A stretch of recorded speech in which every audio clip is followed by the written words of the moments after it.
There are wars that last a season. There are wars that shape a lifetime. And then there are wars that stretch so far across time that generations grow old beneath their shadow, knowing nothing else. This is the story of one such war. A war that endured for 148 years. A war between two worlds that could not bend, could not surrender, could not live without defining themselves against the other. The Delhi Sultanate and the Rajputs, one rising with relentless ambition, the other standing with unbroken resolve. It begins in a land where kingdoms were carved by lineage and defended by honor, where fortresses rose like islands of stone over plains that baked in the summer sun, where poets sang of loyalty and chroniclers wrote of sword arms that never tired. This was Rajputana, a homeland of clans whose pride was carved as deeply as the patterns on their shields. Their identity came from bloodlines traced through centuries. Each generation taught that life meant duty and death meant glory. To the north, another world was forming, stronger each decade, sharper, more centralized. The Delhi Sultanate grew from a spark lit by distant invaders, then hammered into power by rulers who believed destiny was theirs to seize. They built a capital that pulsed with ambition. Their soldiers drilled in ranks, their commanders rode with hardened purpose. Their rulers believed that the frontiers of Delhi were not boundaries but promises waiting to be claimed. Two worlds, two visions, one landscape. It was inevitable that they would collide. At first, the clash felt like a storm. Sudden, violent.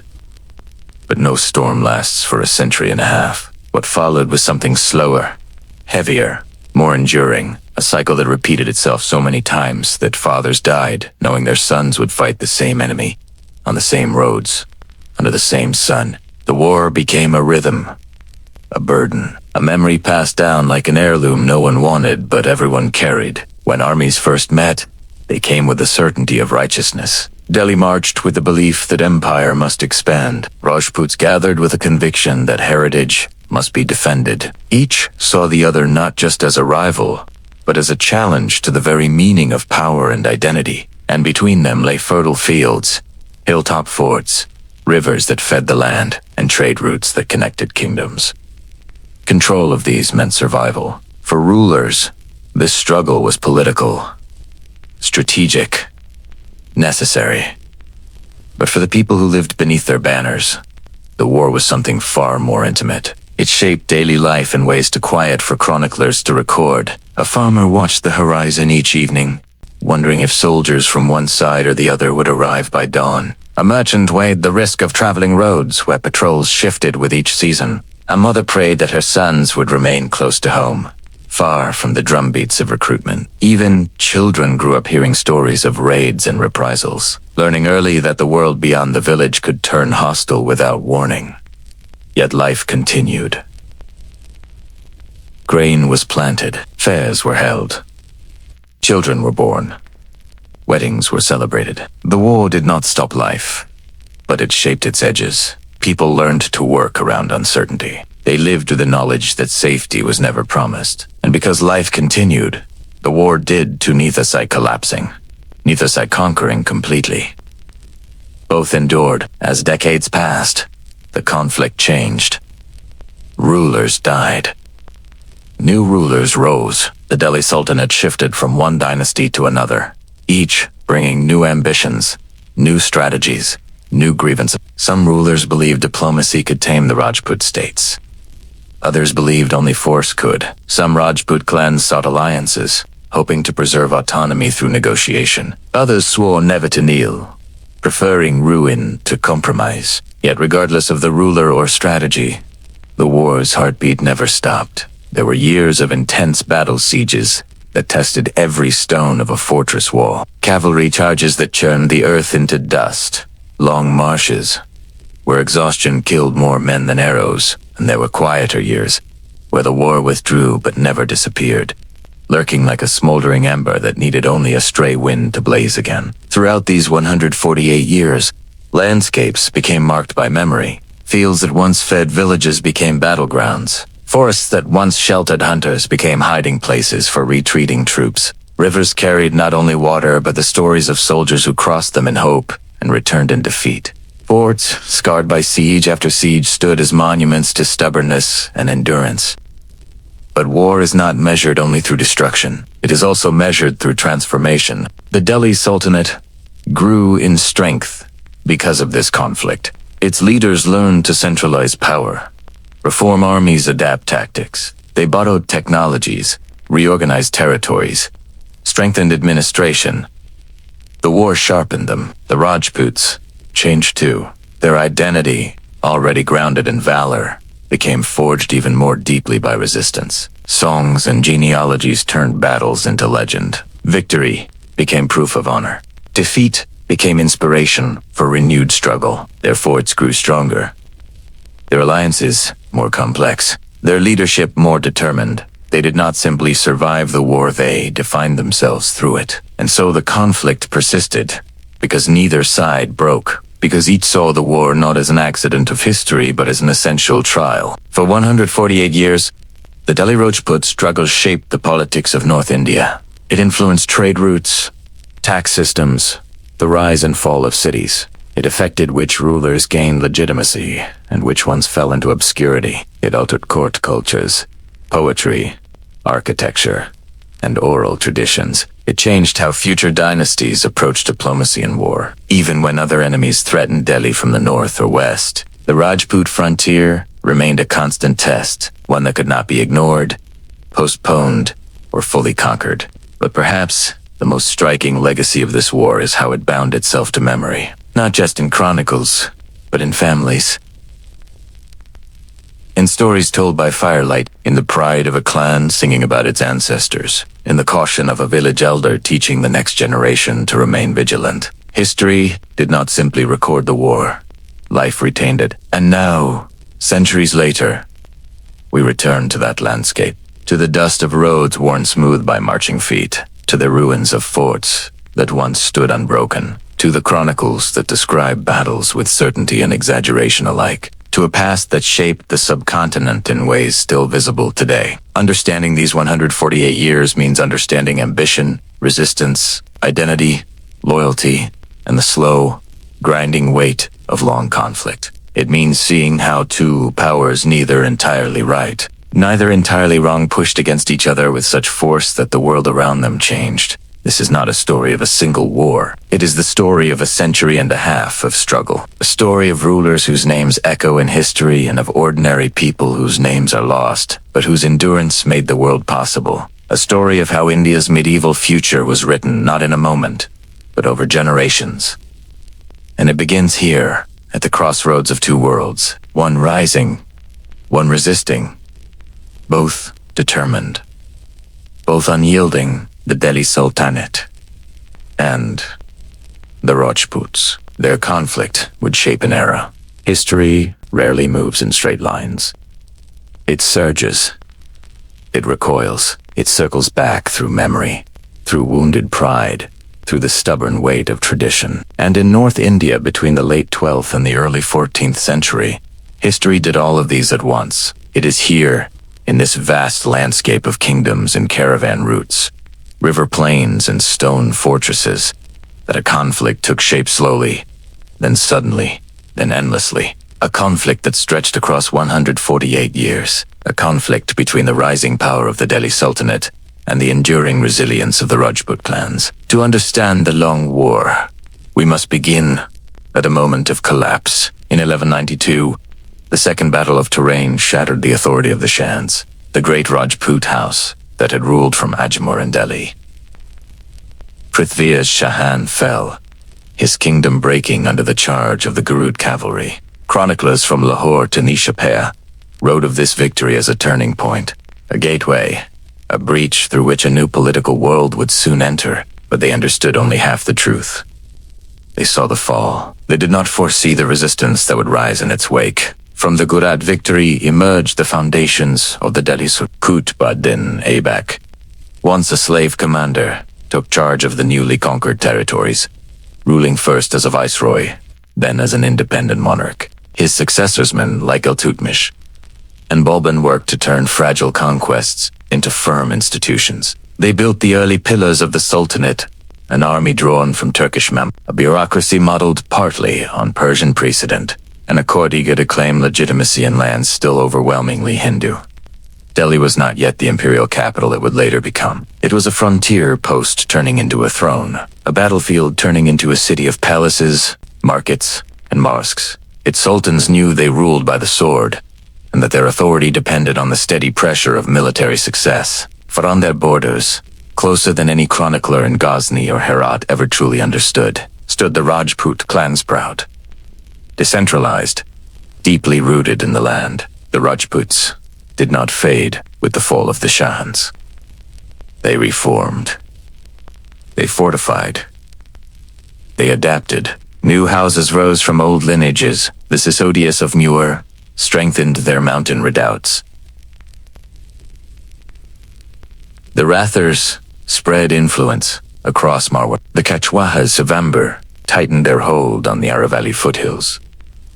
Smaller clans, Guilas, Barijas, Chandelas, held their forts with fierce local loyalty. Their order was not built on central authority but on honor, kinship, and personal command. This made them fractious at times, but also remarkably resilient. No single defeat could break them. No single victory could bind them. It was inevitable, then, that these two worlds would meet in conflict.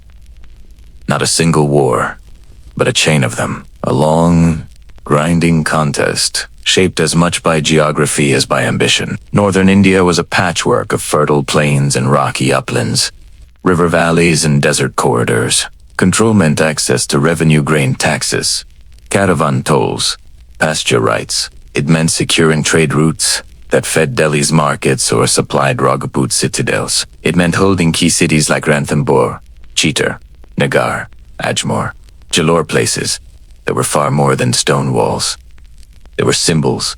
To conquer one was to claim superiority. To defend one was to assert legitimacy. By the mid-13th century, the Delhi Sultanate had survived Mongol raids, court intrigues, and internal rebellions. Under Iltutmish and Balban, it matured into a formidable state, one that could field disciplined cavalry units, deploy siege engineers, and enforce authority across the Yamuna plains. But the Rajput clans, even when pressured, remained a constant presence.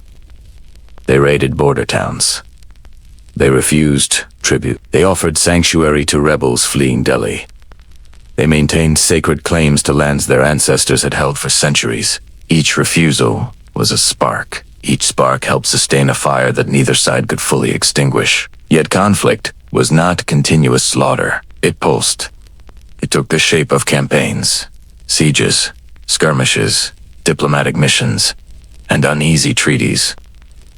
Between battles, life continued for millions. Farmers tended wheat fields along the Yamuna. Shepherds moved flocks through the Aravalli Passas.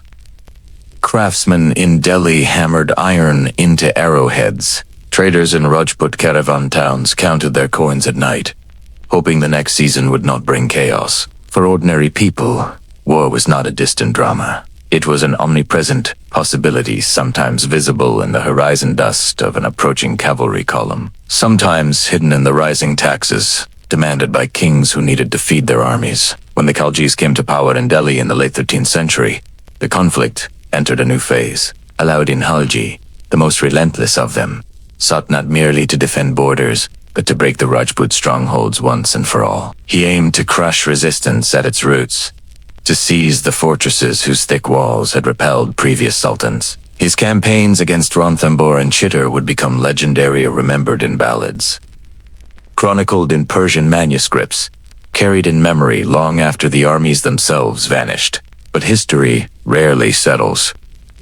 Easily, victories brought new rebellions. Subjugated clans rose again when the Sultanate weakened. When the Tughlaqs replaced the Khalgis in the early 14th century, they inherited not peace but a landscape still defined by Rajput autonomy. The struggle continued, shaped now by shifting alliances, by the pressures of imperial overreach, and by the harsh realities of ruling a vast and diverse realm. By the time the Long War finally faded around the mid-14th century, the subcontinent had been transformed. Delhi emerged as a dominant power, but one perpetually wary of instability. Rajputana remained unconquered in spirit, its clans bruised yet unbroken.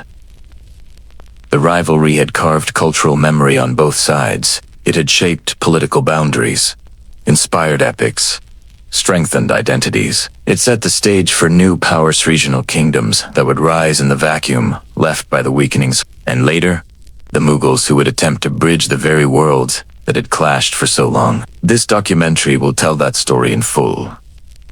A century and a half of warfare, diplomacy, endurance, and transformation. It will unfold in 10 chronological batches, each exploring a distinct phase of the conflict. From the Ghurid invasion to the rise of the Sultan, from Rajput reconsolidation to the age of Balban, from Alauddin Khalji's sieges to the shifting dynamics under the top. And beneath the marshes of kings, we will follow the lives of those who bore the real weight of war caravan merchants, navigating uncertain borders.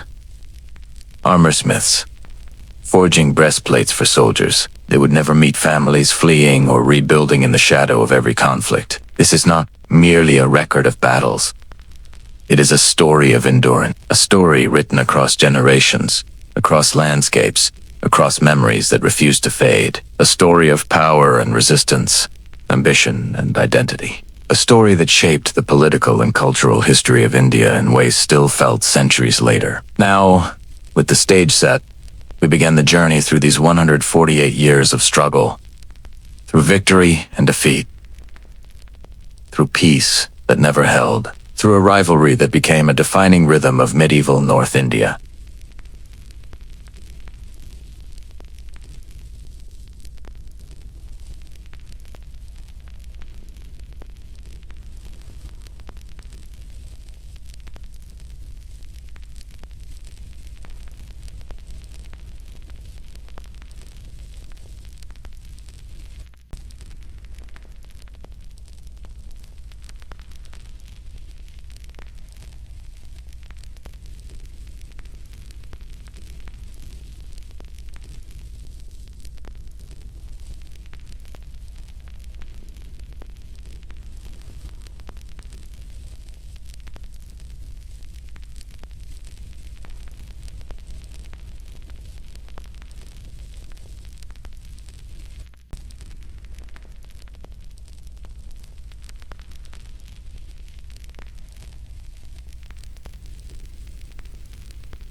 To the northwest, another power rising from the harsh highlands was preparing its own destiny. The Ghurids, once overshadowed by the Ghaznavids, had begun to carve out a militant empire under the leadership of Muhammad of Ghor.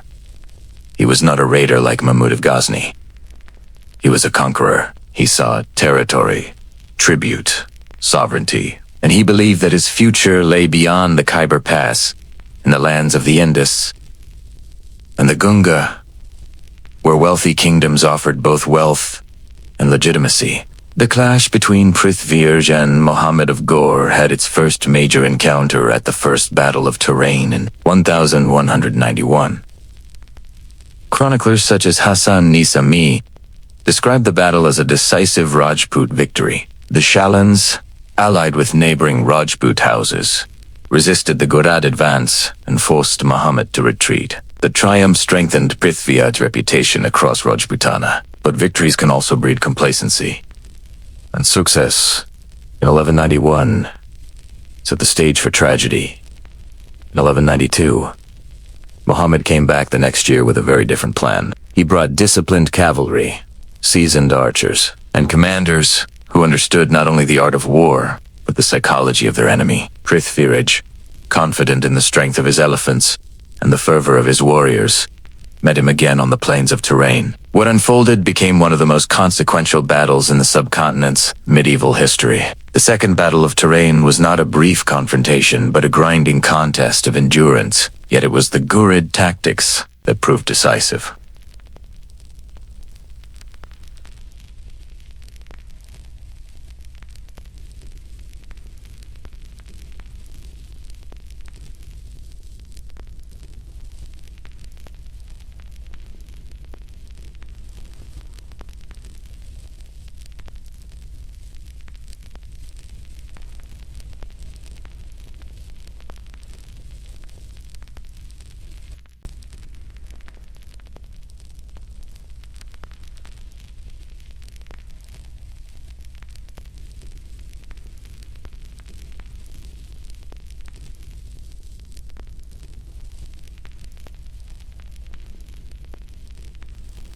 Aiba, a man whose life had begun in enslavement, now found himself the steward of newly conquered territories. It emerged from a pragmatic need. The Ghurids required an administrator capable of defending and expanding their new holdings. Aibak became that figure. He inherited lands still loyal to Rajput traditions, still structured around local clans, still resistant to foreign authority.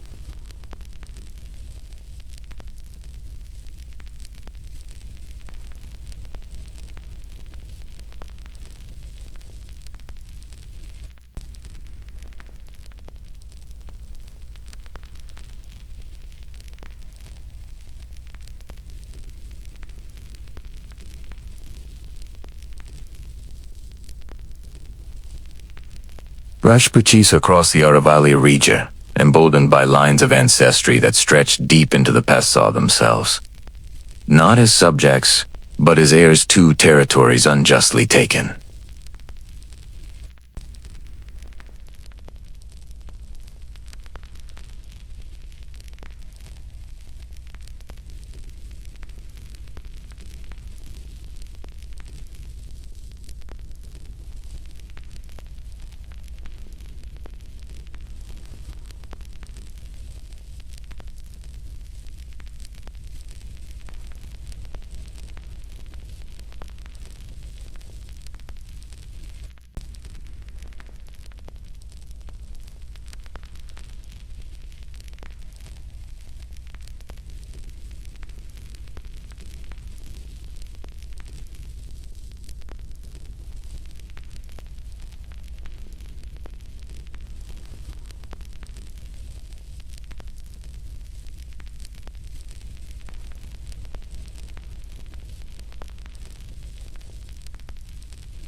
The Rajputs, however, interpreted each campaign not as pacification, but as intrusion.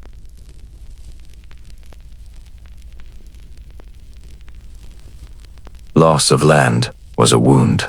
Even when individual forts fell, the idea of resistance persisted. This duality, the Sultanate's need for authority and the Rajputs' commitment to autonomy, formed the core conflict that would define the next century and a half. Terrain did not end Rajput power, it dispersed it. It turned one great kingdom into many smaller centers of resilience.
Their walls held stories of battles won and lost, of kings who refused to yield, of families who remained anchored in the land despite shifting political tides.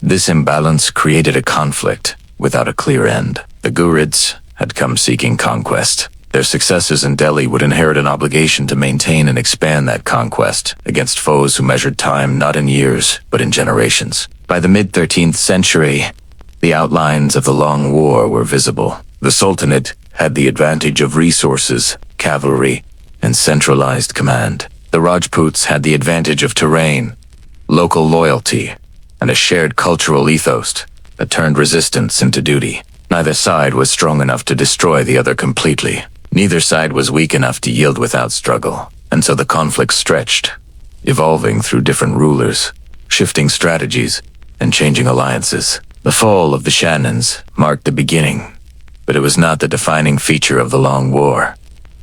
What defined it was persistence. Alauddin, 1192, created a narrative of resistance that Rajput clans would carry into the 14th century. A victory won in 1192 gave the Sultanate a foothold it could never relinquish without losing face. From these opposite truths, a long, relentless, deeply rooted conflict emerged, one that would shape politics, memory, and culture for nearly a century and a half. The first chapter ends here, with the land unsettled, the Sultanate rising, and Rajputana refusing to bow to the tide of change. The next chapter begins with the consolidation of Delhi's power under Iltutmish, and the widening arc of conflict that would soon sweep across northern India.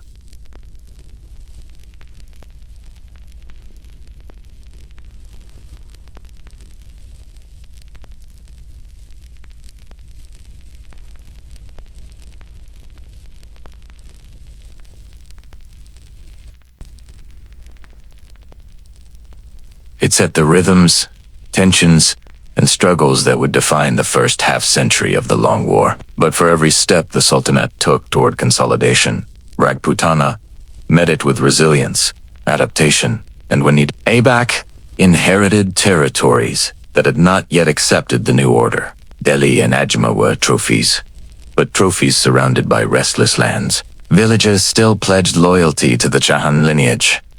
Local feudatories withheld tribute. Frontier forts refused to open their gates. A conqueror could claim a city, but the countryside remained stubbornly Rajput in spirit. And so Aibak spent much of his rule not building palaces, but marching between rebellions. Contemporary chroniclers paint him as generous, brave, and skilled. Yet they also note the challenges he faced.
But each victory demanded new expenditures.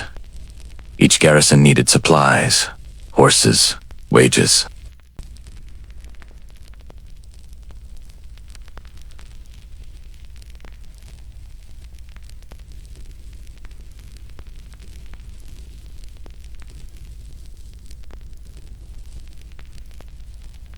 In this delicate balance, the sudden death of Abak in 1210 threw the region back into flux. He fell from his horse while playing polo in Lahore, leaving behind a state still struggling for stability.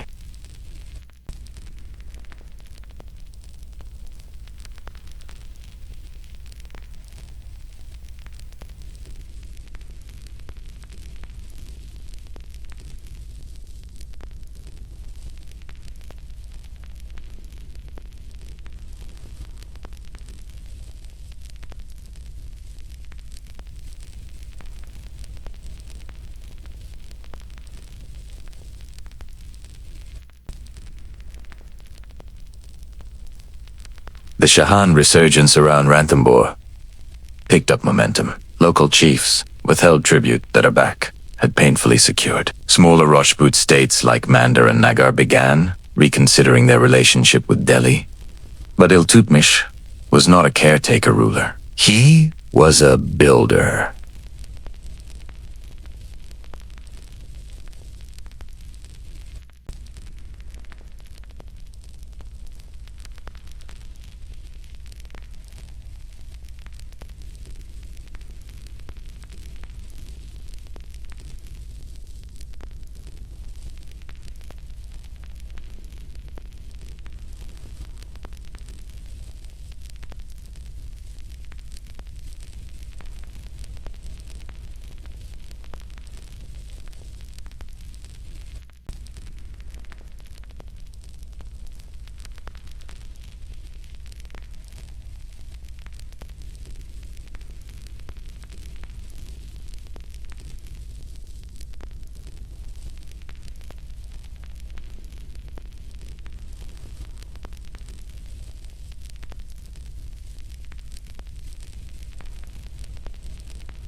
Their attacks disrupted trade, seized supplies, and challenged Iltutmish's control. Chroniclers describe the chaos of these raids markets emptied in fear. Caravans delayed for weeks, governors sending urgent messages to Delhi.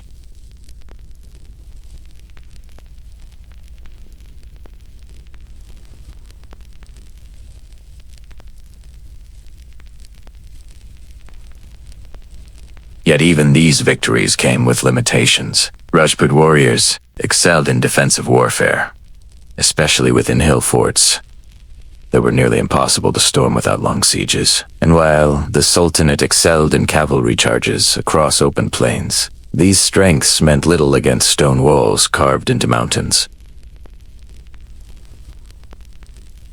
The fortress had become a rallying point for former Chauhan nobles. It stood as both a physical and emotional reminder of their lost power. When Iltutmish moved against it, the siege dragged on. The defenders refused to surrender. Though Iltutmish eventually forced a measure of submission, the resistance demonstrated that Rajputana remained unconquered at its core. The Sultanate could claim victory, but victory did not translate into permanence. As Iltutmish strengthened Delhi, Rajputana continued to adapt. The Chauhans of Amber expanded their influence, building a network of alliances that allowed them to withstand Sultanate incursions. The Guhila Samua, centered around the massive fortress of Chittor, grew increasingly confident. They understood that their mountains offered natural protection, allowing them to remain independent even during periods of Sultanate strength. Throughout this era, the relationship between the Sultanate and Rajputana oscillated between war and negotiation. Some Rajput chiefs paid tribute to Delhi, but only as a political necessity. Others refused outright, preferring to endure raids rather than bow in submission. The Sultanate's attempts to impose governors in Rajput territories often failed, as locals resisted foreign rule and expelled officials the moment armies withdrew.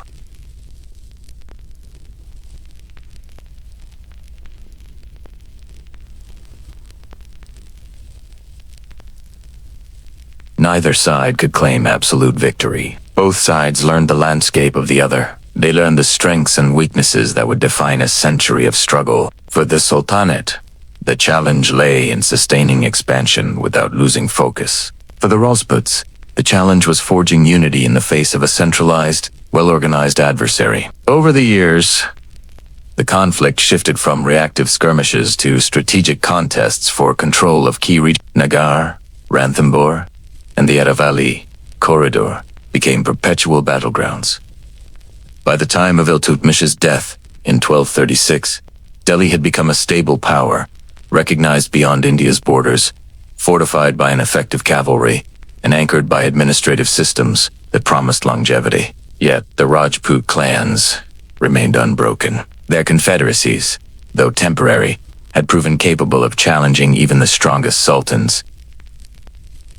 Their fortresses stood tall, their identity remained intact. The Mamluk era closed with an unspoken truth. The Sultanate and Rajputana were locked in a rivalry with no foreseeable end. The seeds planted at Terrain had grown into something larger than the ambitions of any single ruler. A new generation of sultans would soon rise, each inheriting not only the throne of Delhi but the burden of an unfinished war. And in the west, Rajputana prepared for the next wave of struggle with memories of past resistance guiding their resolve. The stage was set for a new phase of the conflict, one shaped by ambition, fear, and the relentless push of history. The third phase of the long 148-year struggle opens with a question that haunted both the Delhi Sultanate and the Rajput world. Asterisk. Who truly controlled the north? Armies clashed over land. But beneath the dust and steel, a deeper battle unfolded, one of legitimacy, authority, and the right to rule. As the Sultanate expanded its administrative machinery and the Rajputs sought to reclaim what was lost, the subcontinent entered a period where politics was as decisive as the sword. In Delhi, Sultan Iltutmish was determined to ensure that the fragile empire he inherited would not collapse like others before it. Amid foreign enemies, rebellious governors, and proud Rajput clans watching for weaknesses, he recognized that simply winning battles was not enough. What he needed was structured, clear lines of governance, a system of revenue, and a method to bind the officers of his realm to his throne. And so began one of the most significant undertakings of early Sultanate rule. The asterisk reimagining of power itself. Iltutmish formalized the Ekta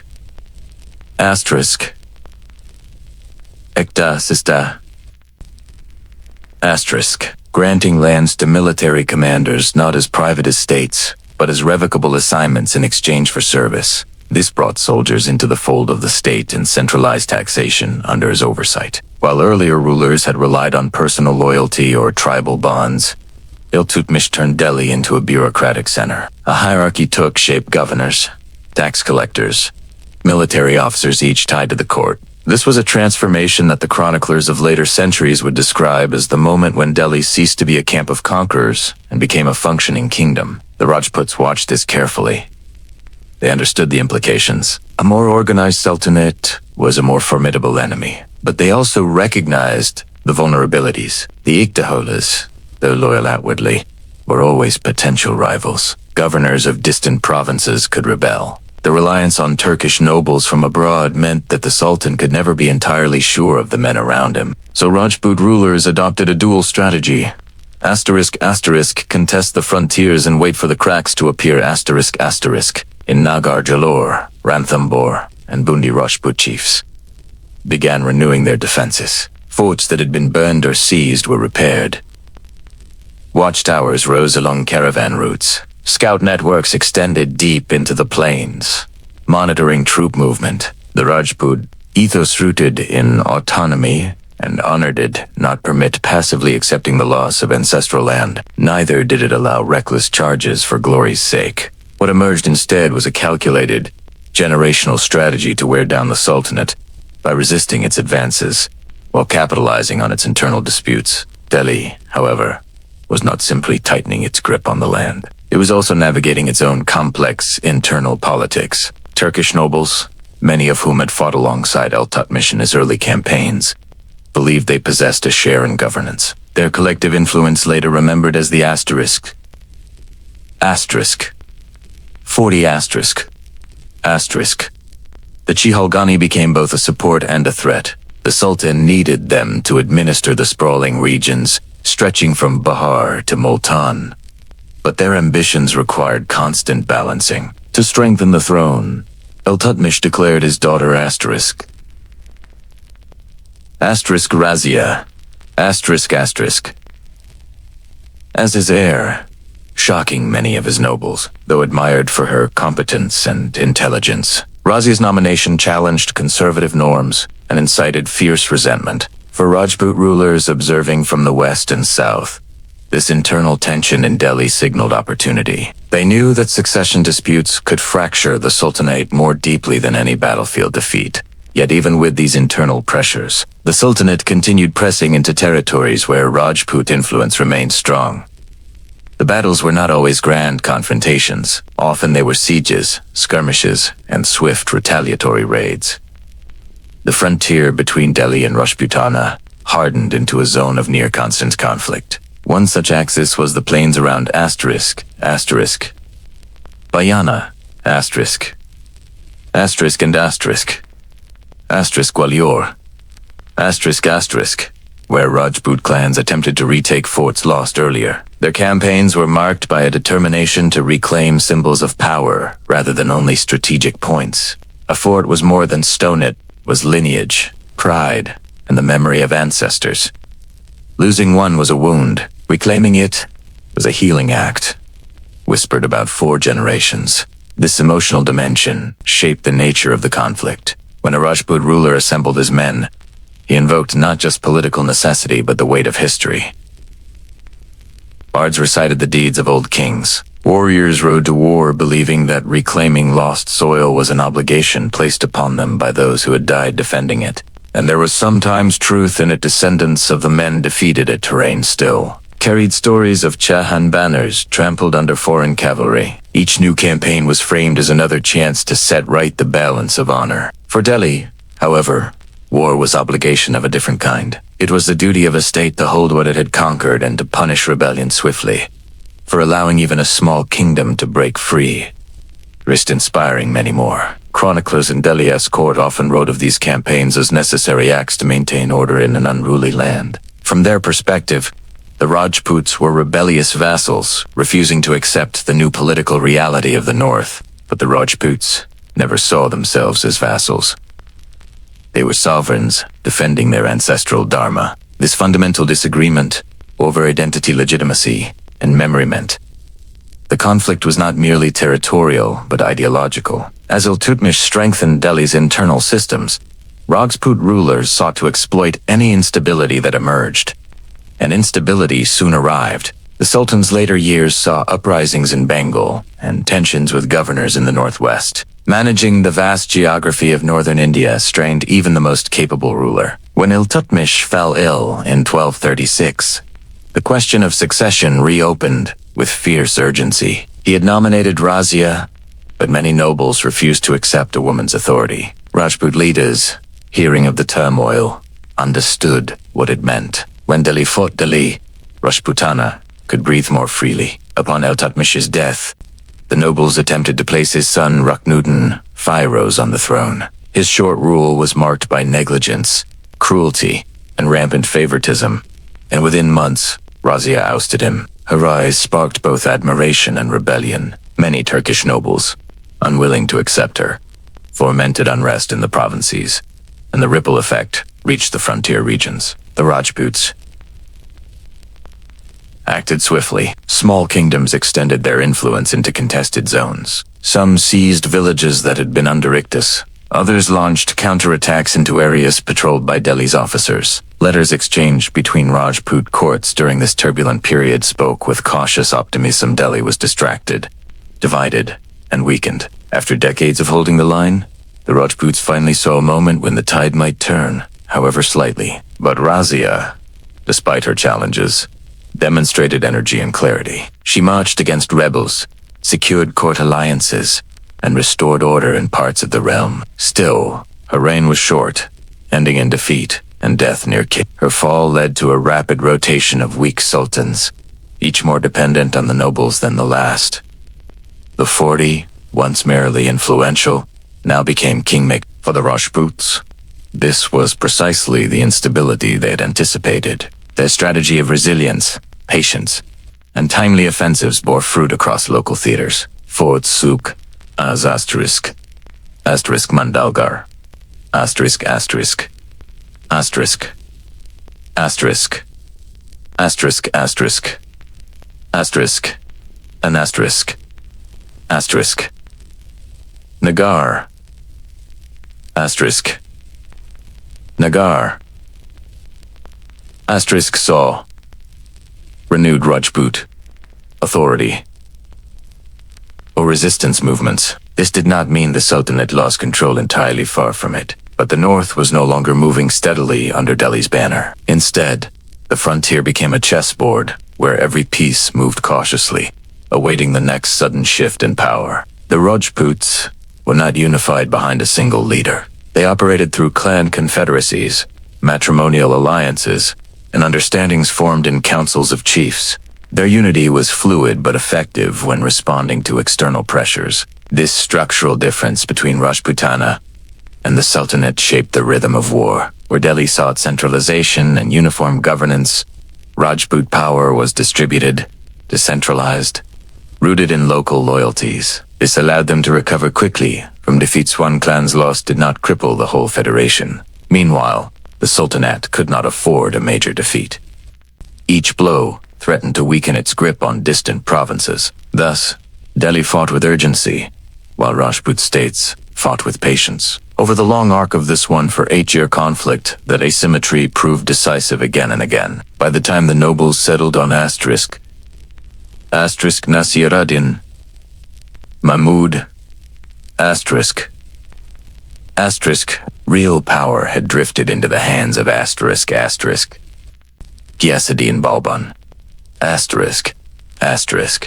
a stern, disciplined noble, whose rise would soon reshape the political landscape. But in this middle period, these fragile decades after Iltutmish, Rajputs gained something they had not possessed since the days before terrain. Time to strengthen forts, time to rebuild armies, time to nurture a generation raised not in the shadow of sudden collapse, but in confident defiance. The war for the north was no longer a rapid conquest or desperate defense. It had become a long duel between two visions of power. Delhi sought unity under a centralized throne. Rajputana sought continuity under a mosaic of autonomous clans. Neither side could destroy the other. Neither could retreat. And so the struggle continued, passing from fathers to sons, from old generals to new heirs, each believing that their moment of triumph or survival lay close at hand.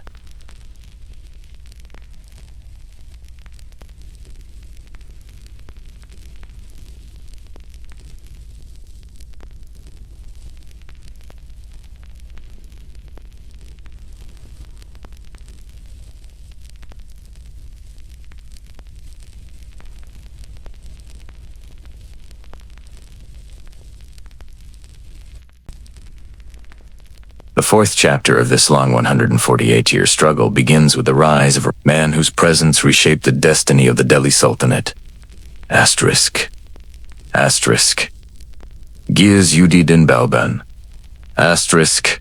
Asterisk. His ascent was not sudden, nor was it smooth. It unfolded gradually through years of disciplined service, political maneuvering, and mastery over the turbulent court. When he finally emerged as the dominant force in Delhi, the subcontinent felt the weight of a ruler who believed that fear, not love, sustained an empire. To understand Balban is to understand a particular kind of power. He was not a conqueror in the mold of earlier Ghurid generals, nor was he a visionary like Il. Instead, Balban represented the hard, unyielding face of survival. He had been born far from the glittering courts of Delhi, captured as a young man, sold into slavery, and brought into the household of There, he learned the arts of war and governance, rising steadily through loyalty, talent, and ruthless determination. By the time Iltutmish died, Balban had already become a key member of the 40th powerful Turkish Council of Nobles. But unlike many others who saw the state as a network of private ambitions, Balban saw something different. He saw fragility. The dynasty that ruled Delhi was not yet strong enough to resist the pull of rebellion. Rajput clans pressed from the west. Governors stirred revolt in Bengal. Mongol raiders prowled along the northwest. The Sultanate needed a spine of steel. Balban intended to provide exactly that. His early years as **Naib***, or regent, were marked by a relentless consolidation of authority. Loose ends were tightened, ambitious nobles were disciplined, rebels were hunted. To Balban, mercy was weakness, and weakness invited collapse. Chroniclers record how he transformed the tone of the court. Where earlier sultans spoke to nobles as fellow soldiers, Balban introduced a ceremonial distance. He elevated the throne's dignity with protocols borrowed from Persian imperial traditions.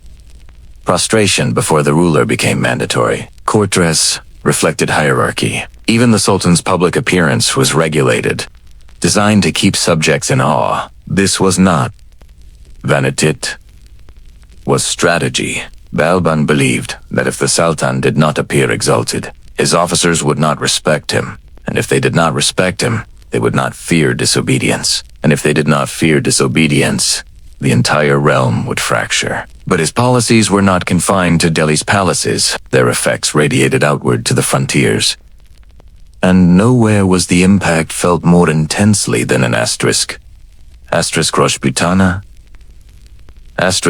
For decades, the Rajput states had maintained a delicate balance with the Sultanate. They had resisted encroachments. Even as they yielded ground, they had adapted to changing circumstances, forging alliances among themselves or capitalizing on Delhi. Valise's succession crisis, but Balban was different from his predecessors. He did not see the Rajput frontier as a contested space. He saw it as a challenge to his authority, and challenges were unacceptable. Balban's doctrine became known as the policy of Asterisk. Asterisk iron and blood. Asterisk. It meant no compromise, no hesitation, and no tolerance for defiance. The frontier would be secured through destruction if necessary. The nobles who governed border regions were held personally accountable for incursions, rebellions, or weakness. If a village sheltered rebels, it would be razed. If a chieftain resisted taxation, he would be removed. The message was clear. The Sultanate would no longer contain disorder, would crush it. Such harsh measures disturbed many, but they also had their effect. Banditry declined. Governors tightened their administration. The state's reach extended deeper into rural areas. Yet, for the Rajputs, this tightening grip only confirmed what they had long suspected. The Sultanate would not rest until every independent state bowed before Delhi. And so, they prepared. Across the hills and deserts of Rajputana, fortifications were strengthened. Ramparts were repaired. Gates reinforced. Wells deepened to withstand sieges. Rajput chiefs assembled councils to coordinate defense strategies. In places like Ranthambore, Jalore, and Bundi, the fort commanders began planning not only for individual battles but for sustained border warfare. This was essential, because Balban's campaigns were relentless. He sought not swift victories, but gradual domination. He tightened pressure on the frontier, sending columns of troops to reclaim contested territory, punish rebellious clans, and enforce Delhi's writ. Each year brought raids and counter-raids. Fire scars marked the ground where farms and granaries had once stood. Yet the Rajputs did not yield. Where Delhi built its power through centralized command, Rajput resistance grew through local loyalty. Villagers supported their chiefs not because they feared them, but because they saw in them the continuation of ancestral identity. When a Rajput chieftain rode to defend a border settlement, he did so with men who had known him since childhood, men bound by kinship and shared struggle. These personal bonds allowed the Rajputs to adapt quickly to changing conditions, recovering strength even after painful defeats. Balban understood this. He knew the Rajputs were not merely rebellious subjects, but a parallel system of power, decentralized web of warrior states, guided by their own codes of honor. And so the war became less about conquering territory and more about breaking morale. A morale cannot be broken by force alone. And in this, Balban faced his greatest challenge. While Delhi's armies were large, their control over newly subdued areas was often thin. The Sultanate relied on Iqta holders who governed regions for limited periods.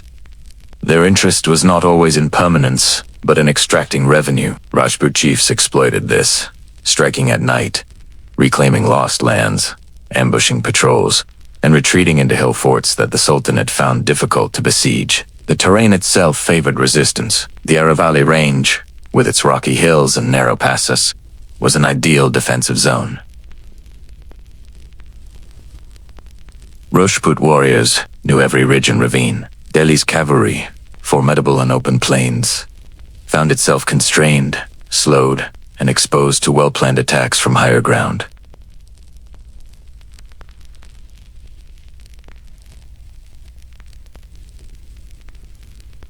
He stationed elite units along the frontier. Watchtowers were built along roads leading to strategic forts.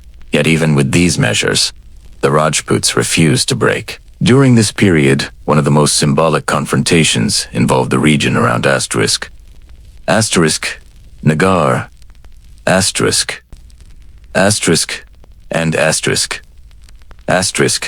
Ranthambore, where Rajput resistance remained fierce. Chroniclers noted that Balban's campaigns consumed years, not weeks. Victory was never absolute, because the moment one area was subdued, unrest ignited elsewhere. Rajputana behaved like a forest fire stamp out one flame, and another rose from embers. Still, Balban's determination was absolute. He believed that the Sultanate's future depended on establishing unshakable authority. His campaigns were brutal, not because he desired violence, but because he believed alternatives would bring disaster. In his view, the subcontinent was surrounded by threats. Mongol incursions in the northwest grew more frequent. The east simmered with rebellion, and the west, the Rajput frontier remained stubbornly uncoupled to Balban. Weakness in a direction invited ruin, and so he drove his officers with relentless demands. A commander who failed to stop a rebellion faced punishment.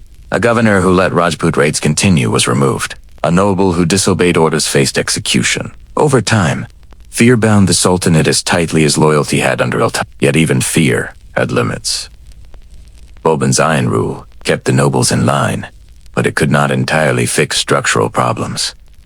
The Sultanate still depended heavily on nobles who commanded their own forces. It still relied on distant governors to enforce its will. So long as this system existed, the frontier would remain contested. Meanwhile, the Rajputs continued their own evolution. Their defensive strategies became more coordinated. They adopted new ways of maintaining supply during sieges. They forged deeper alliances with neighboring clans, and their legends, the stories that bound their culture, grew richer. During this era of struggle,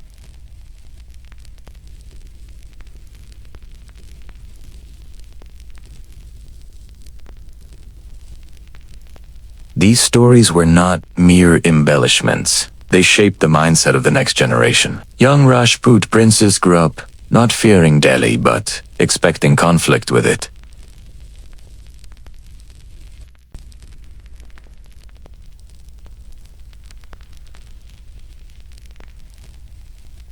Balban's reign ultimately strengthened the Sultanate internally, restored discipline, and protected Delhi from Mongol invasions.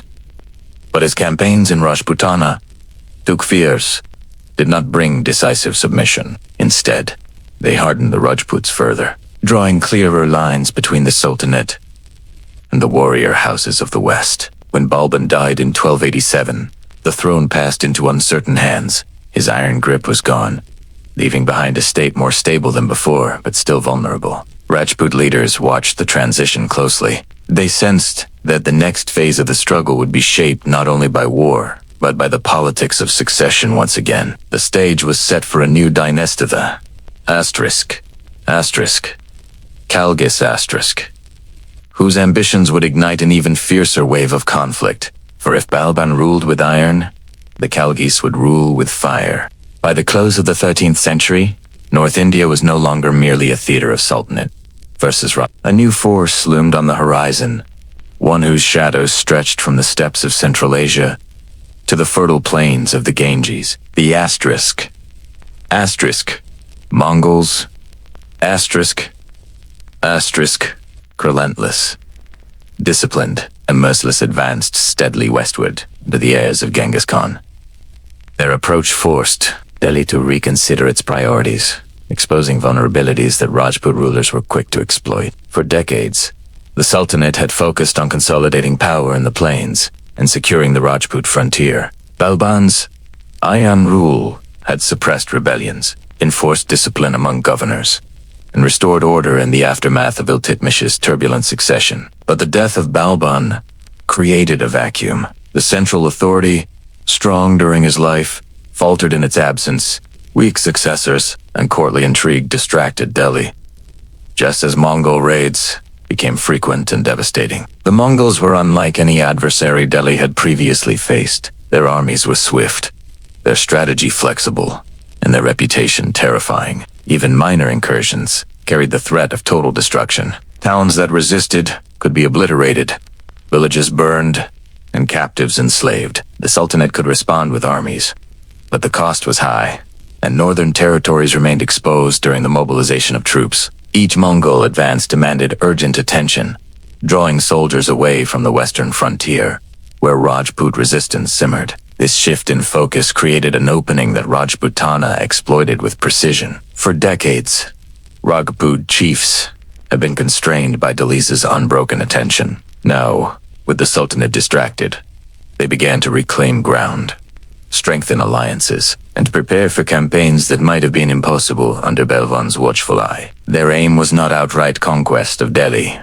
but to assert independence, secure borders, and test the resilience of the Sultanate's reach. In the west, fortresses such as Asterisk, Ranthambore, Jalore, Chittor, and Nagar, Asterisk, became hubs of strategic planning. Rajput leaders sent emissaries across deserts and hills, negotiating temporary truces, arranging marriages, and creating coalitions that could strike swiftly whenever Delhi redirected its forces northward. These alliances were pragmatic, often temporary, but effective. The Rajputs had learned that unity, ebb and fleeting, amplified their strength against a numerically superior enemy. Chroniclers of the time described the psychological dimension of these campaigns. When Delhi's generals marched east to face Mongols, Rajput scouts would observe silently, recording troop movements, supply lines, and the composition of forces.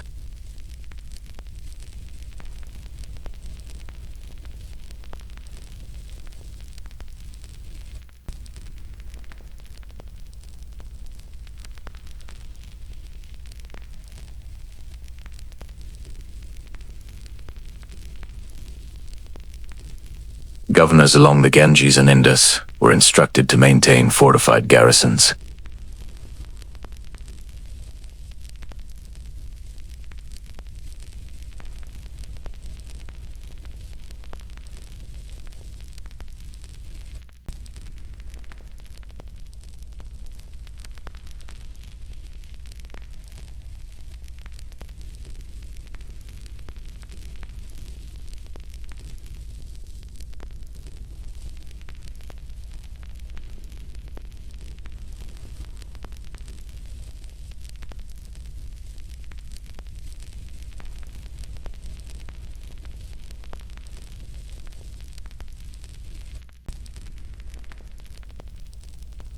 The result was a long, drawn-out struggle where victories were temporary and neither side could achieve lasting dominance. It was during this period of divided attention that a new power quietly emerged within Delhi.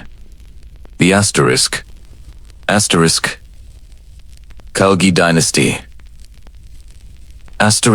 Unlike the earlier Mamluks, the Khalgis were more ambitious, more aggressive, and less constrained by the internal nobility of the court. They recognized the opportunity presented by the sultanate's divided focus. A change in leadership could allow them to seize power, centralize authority, and pursue expansion with unprecedented energy. Their rise coincided with the most precarious moment for the Sultanate. Weak rulers occupied the throne.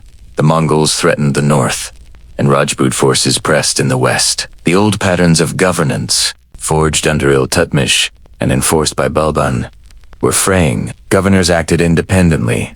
Fort commanders negotiated their own truces, and the loyalty of troops depended as much on local paymasters as on distant decrees. In this fragile environment, the Khalgis maneuvered for control, promising order, strength, and renewed expansion. Rajput leaders, Eber Bihiland, observed the Khalgi ascent with caution. A new sultan could be either a threat or a temporary ally, depending on his policies. Clans, such as the Guhilas of Muir, the Chauhans of Ranthambore, and the Kuchwahas of Ambor, recalculated their positions, strengthening internal cohesion while maintaining a readiness to exploit moments of sultanate weakness. Their long memory of terrain and decades of resistance had taught them that timing, patience, and knowledge of terrain were as important as the size of an army. The Mongol threat, however, was not simply a backdrop. Its presence transformed the politics of the region. Delhi was forced to prioritize defense over conquest. Fortresses were reinforced with urgency. Armies were mobilized to meet northern incursions, sometimes at the expense of campaigns against the Rajputs. For the Rajputs, this was a delicate balance. They could raid and fortify, but they could not afford to provoke the Sultanate into committing overwhelming force. The challenge was to assert autonomy without inviting annihilation. Chronicles from the period describe intermittent clashes, raids, and skirmishes along the western frontier. Sometimes Delhi dispatched punitive expeditions to quell resistance. Sometimes Rajput forces ambushed supply caravans or reclaimed villages. Each encounter shaped the psychological landscape of war. Soldiers, peasants, and nobles alike learned that survival depended on awareness, adaptability, and endurance. For ordinary villagers caught between these powers, life remained precarious.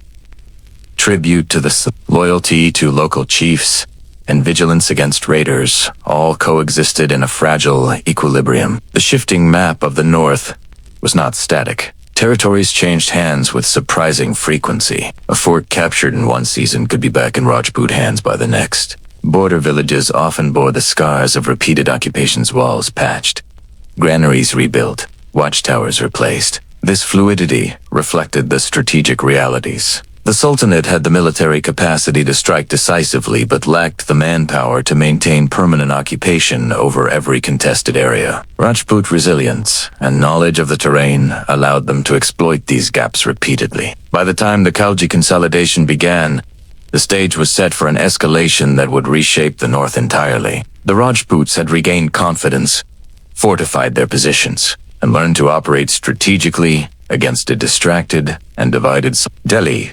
Meanwhile, faced the dual pressures of external Mongol invasions and internal political instability. This tension created an environment in which bold, decisive action could yield dramatic results.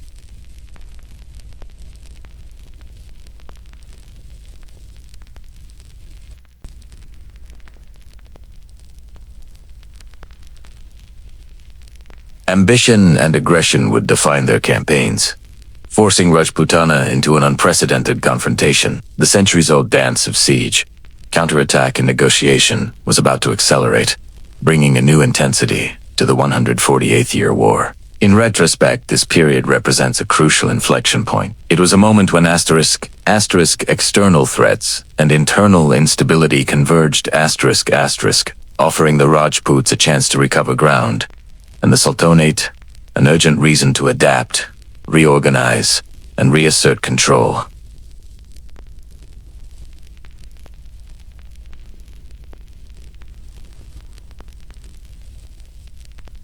The map of North India, once defined by a relatively stable Delhi Sultanate frontier and Rajput fortresses, was now shifting under the pressures of ***. **3 forces***. ***. The Sultanate striving to maintain cohesion, the Rajputs defending and reclaiming their ancestral territories, and the Mongols pressing in from the northwest.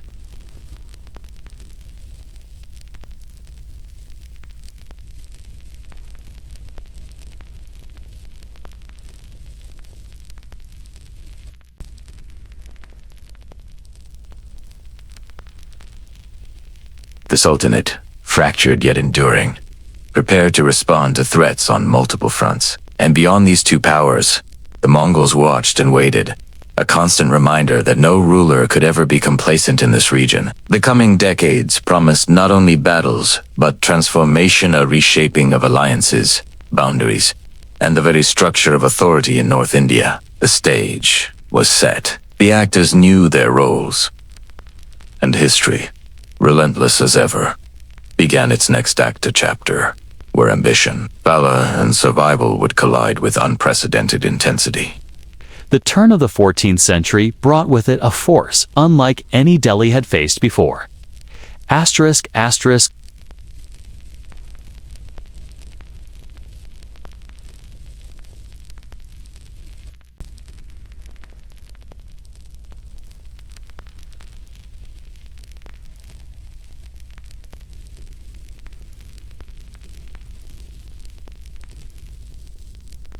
Where Balban had relied on iron, Alauddin would combine iron with strategy, resources, and relentless expansion. The subcontinent would soon feel the full measure of his ambition.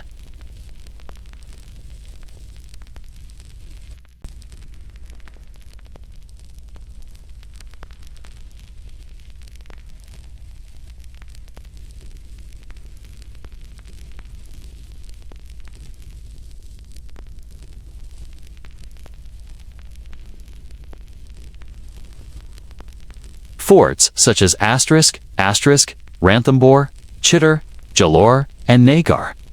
Asterisk, asterisk were the gateways to Rajputana and, by extension, to the soul of its clans.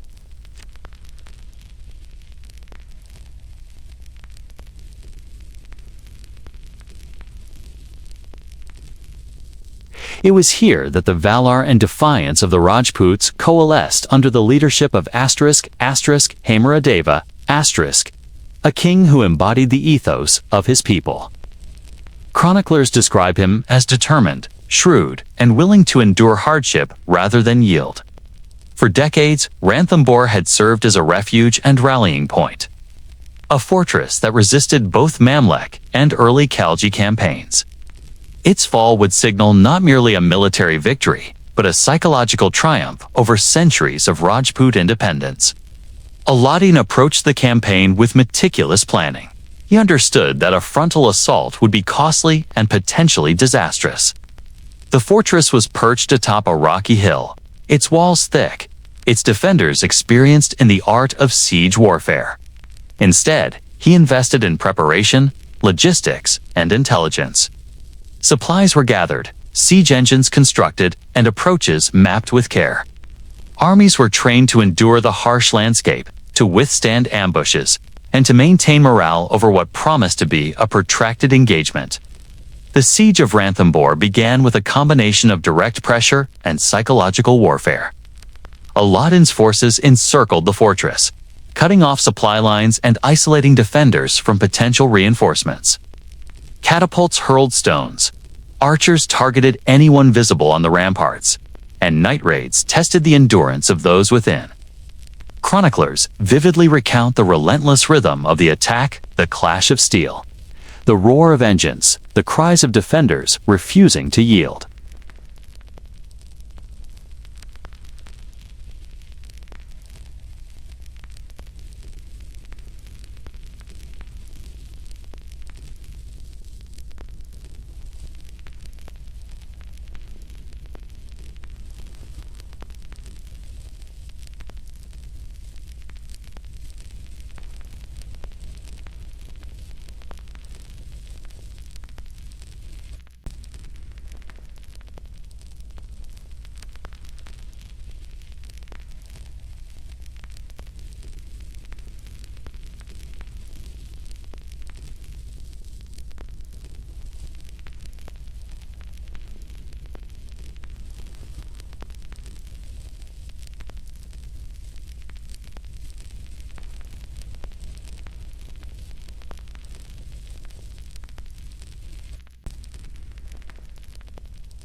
In every encounter, the Sultan demonstrated a willingness to combine patience with innovation.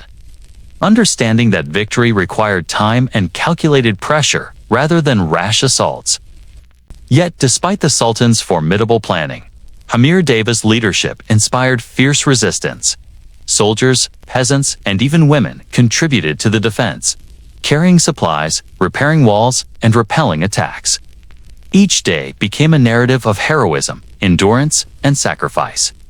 Chroniclers note that the defender's spirit remained unbroken even as the fortress endured bombardment and attrition.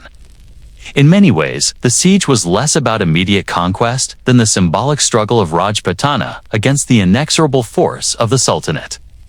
Inevitably, however, the balance of resources favored Alauddin.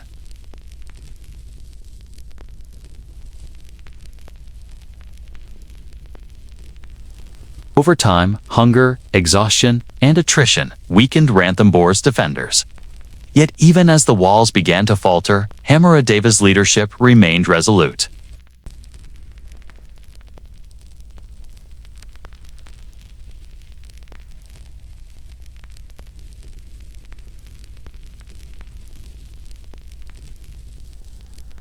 Finally, after months of sustained siege, Ranthambhore fell.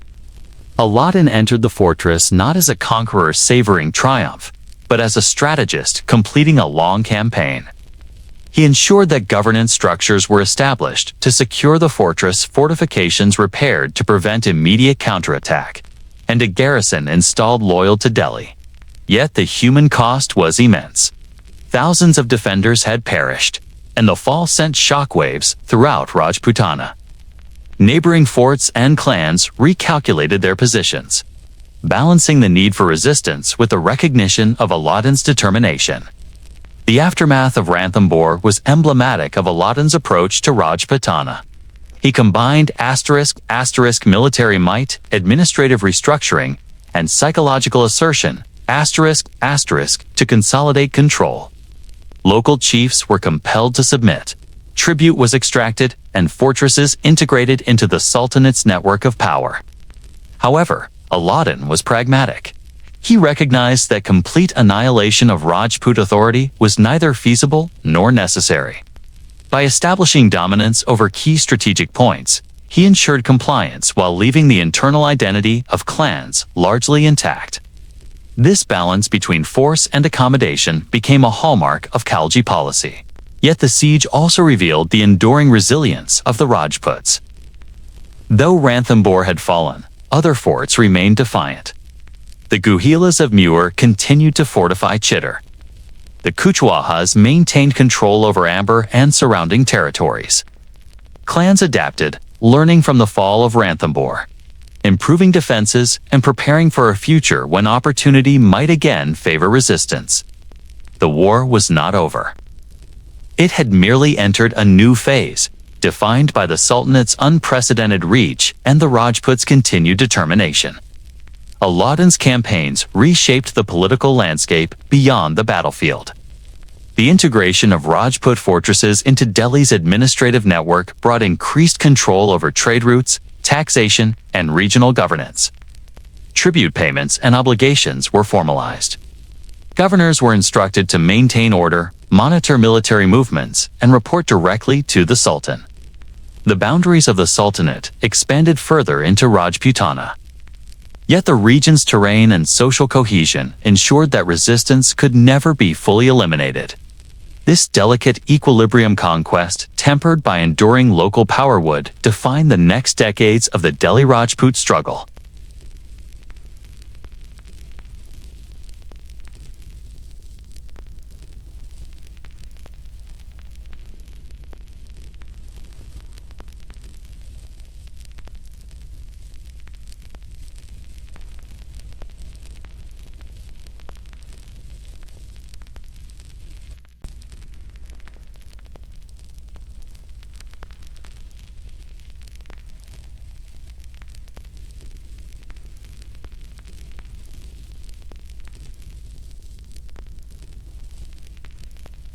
It also reinforced the idea that survival for Rajput clans depended on flexibility, strategic alliances, and the ability to endure sieges that could last months.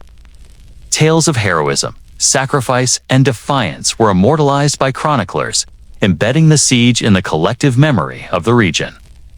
The story of Alauddin and Ranthambore illustrates a broader truth of the 148-year war. Victories were rarely permanent, defeats were rarely final, and each confrontation was part of a continuing cycle of assertion, resistance, and adaptation. The Sultanate learned to project power deeper into Rajputana. The Rajputs learned to survive and regroup. Together, they created a landscape of ongoing tension, where every hill, valley, and fort became both a battleground and a statement of identity. By the time Alauddin's attention shifted toward the Deccan and internal reforms in Delhi, the war with Rajputana had entered a mature phase. The major forts had been subdued, key leaders removed or co-opted, and the Sultanate's authority asserted across the region. Yet the spirit of resistance persisted.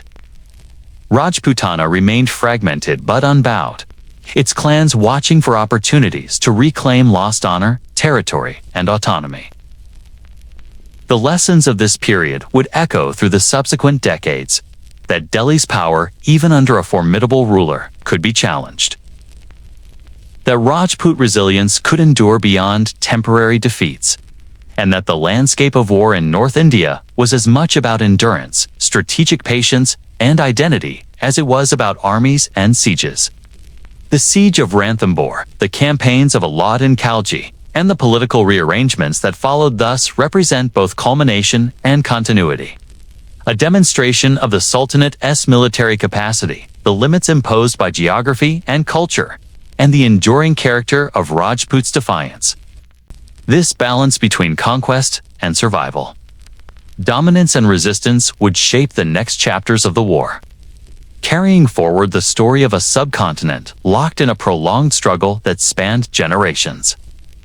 Among the many fortresses that punctuated Rajputana, few carried the weight of history, legend, and identity as Chittor perched atop its rocky heights. It had long been a symbol of Rajput valor, a repository of ancestral pride, and a beacon of resistance against the ever-encroaching powers of the north. When Alauddin Khalji turned his attention to this formidable stronghold, the stage was set for a confrontation that would leave an indelible mark on the collective memory of North India.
Alauddin's strategy, however, was patient and methodical.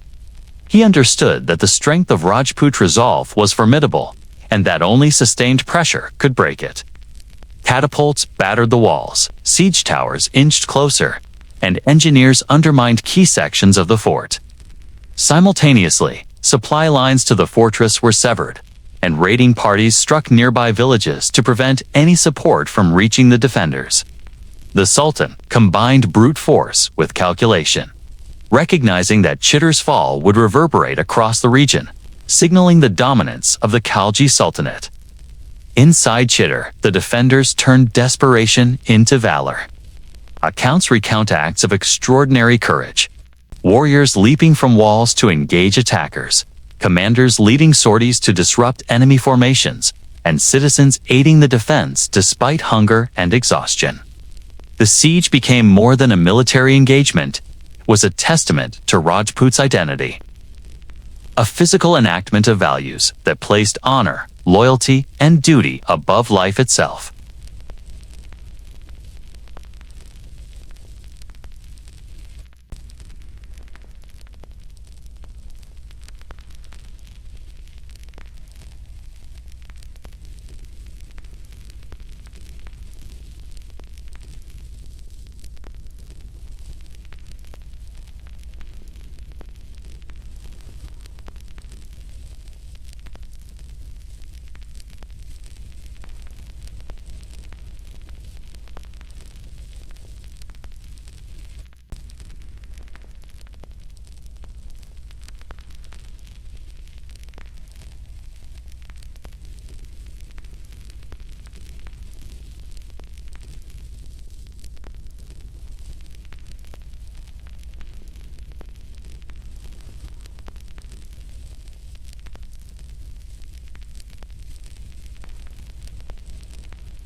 The fall of Chittor did not extinguish Rajput's resistance.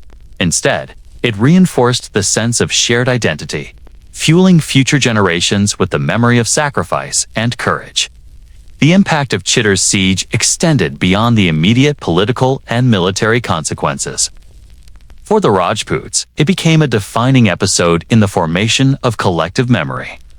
Bards, poets, and chroniclers immortalized the valor of Rana Ratan Singh, the warriors who fought to the last breath, and the women who chose death over dishonor. The narrative of Chittor was not simply one of defeat, but of moral victory, a testament to resilience, courage, and the unbroken spirit of a people under siege. For Delhi, the consolidation following Chittor's fall was strategic. Forts were garrisoned with loyal troops, tribute and taxation systems were reinforced, and administrative structures were extended into the surrounding regions.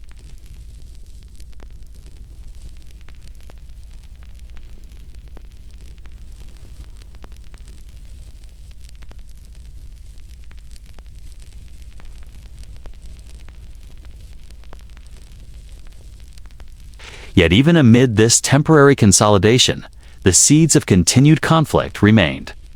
Rajput clans that survived Chittor dispersed to surrounding hills and fortresses, regrouping and fortifying for future resistance. The geography of Rajputana, with its rugged terrain, deserts, and mountain passes, made total control by Delhi difficult to sustain.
The Sultanate had learned that control over rebellious regions required a combination of military force, administrative oversight, and psychological pressure.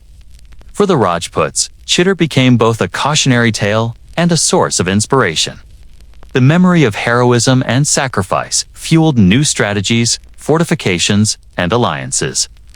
Clans recalibrated their approaches to confrontation with the Sultanate, emphasizing mobility, intelligence, and coordination among neighboring rulers. Though Delhi had achieved a significant victory, the war was far from over. The cycle of resistance and suppression continued, extending the decades-long struggle that defined this era. By the time Alauddin shifted focus to other campaigns including expeditions into the Deccan and administrative reforms in Delhi, the significance of Chittor was firmly entrenched. It had become a symbol, a moral benchmark, and a reminder that while empires could conquer forts, the *** spirit of resistance * could survive sieges, annihilation, and displacement.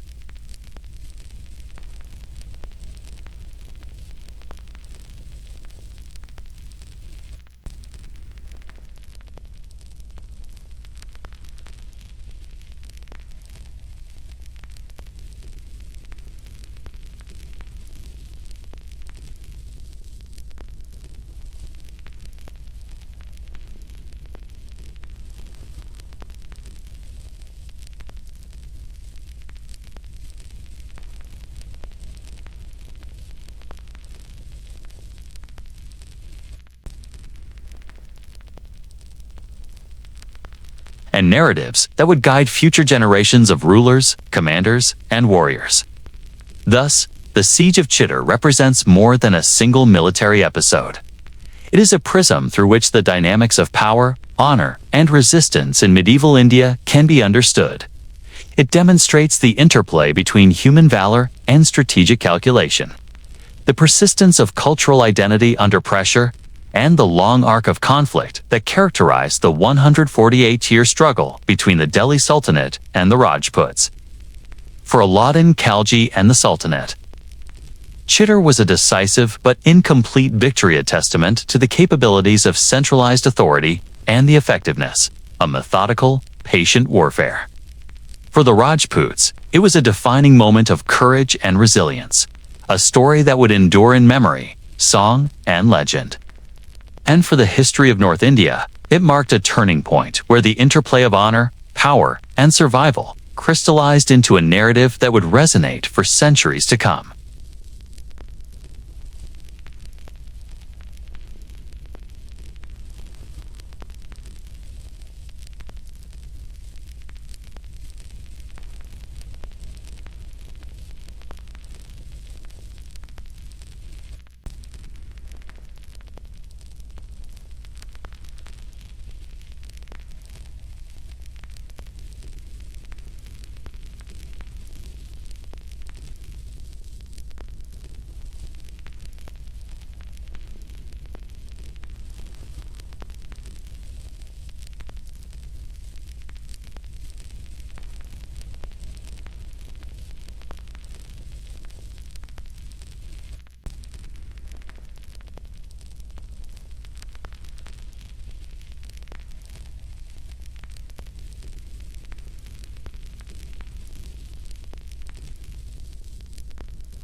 Mongol incursions continued sporadically in the northwest, Regional uprisings challenged authority in Bengal and Gujarat, and economic pressures strained the administration.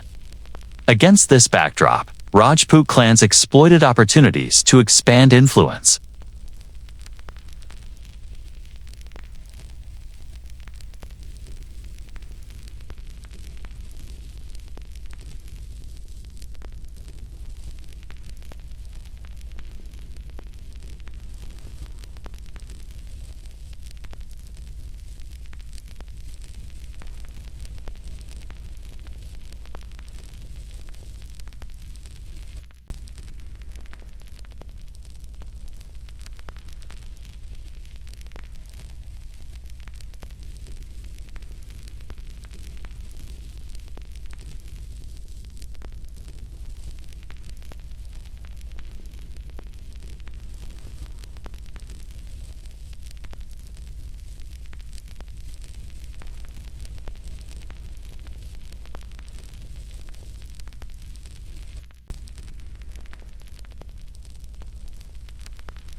Chroniclers describe ambushes in mountain passes, night attacks on convoys, and the fortification of previously neglected positions.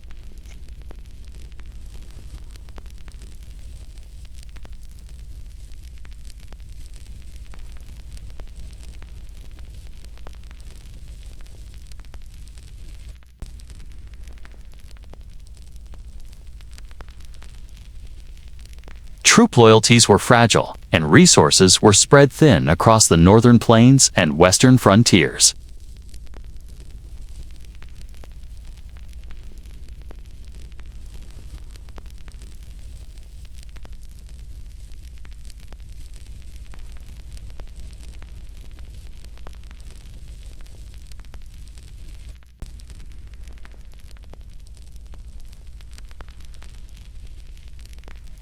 During this era, major fortresses like Chittor, Ranthambore, and Jalore experienced cycles of rebuilding and reinforcement. Rajput leaders invested in defensive architecture, including higher walls, deeper moats, and strategically placed watchtowers. They also cultivated intelligence networks, ensuring that news of troop movements, logistical weaknesses, and political shifts in Delhi reached them in time to act decisively. This combination of engineering, observation, and local coordination allowed Rajputana to remain a persistent thorn in the Sultanate's side. Revolts during the Tughlaq period were not limited to Rajputana. Across the Sultanate, peasants, nobles, and regional governors challenged authority. Economic policies, taxation, and forced labor often sparked uprisings that required swift suppression. Yet each campaign diverted attention from the western frontier, creating openings that Rajput clans were quick to exploit. Skirmishes increased in frequency, and fortresses that had survived earlier sieges now became focal points of resistance, hosting warriors who had inherited both strategic knowledge and the moral imperative of independence. Muhammad bin Tughlaq's reign, in particular, illustrated the limits of centralized ambition in the face of decentralized resistance. His policies, though innovative in theories, stretched the Sultanate's resources and attention. The Rajputs, experienced in exploiting such weaknesses, maintained their fortresses, adapted their strategies, and ensured that even if Delhi's armies prevailed in temporary campaigns, the region remained unconquered in spirit. This dynamic contributed to a century-long pattern. Delhi could assert authority but never fully subjugate Rajputana. The Tughlaq period also marked a cultural moment for Rajput's identity. Chroniclers, poets, and court historians recorded not only acts of resistance, but the enduring principles that guided them: honor, loyalty, courage, and strategic patience. These narratives reinforced the societal cohesion that allowed Rajputana to survive repeated attempts at conquest. Each revolt, siege, and counterattack became part of a shared memory, informing decisions in subsequent decades. Forts were not merely military installations. They were repositories of history, honor, and governance. By mid-century, it was clear that the Sultanate's attention was fragmented. Campaigns against rebellious governors in Bengal or Gujarat drew troops away from the western frontier, just as Mongol incursions in the north demanded vigilance.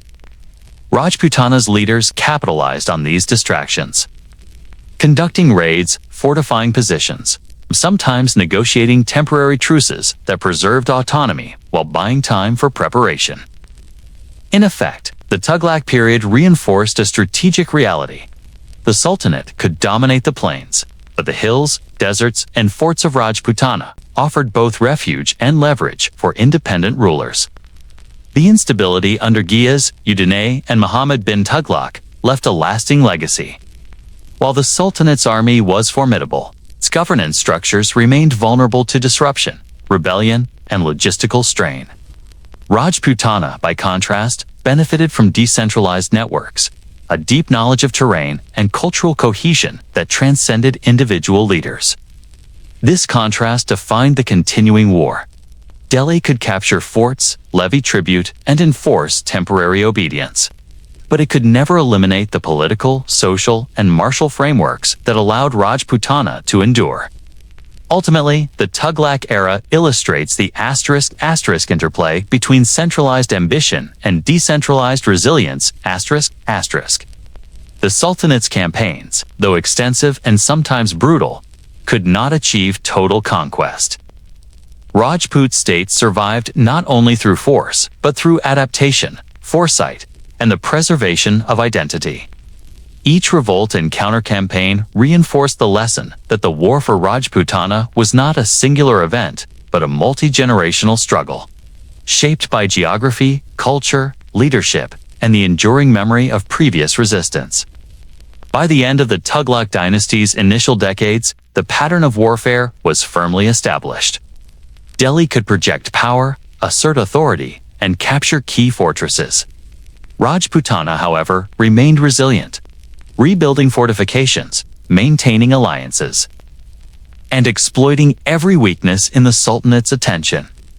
The region had become a proving ground for endurance, strategy, and the persistence of culture under pressure.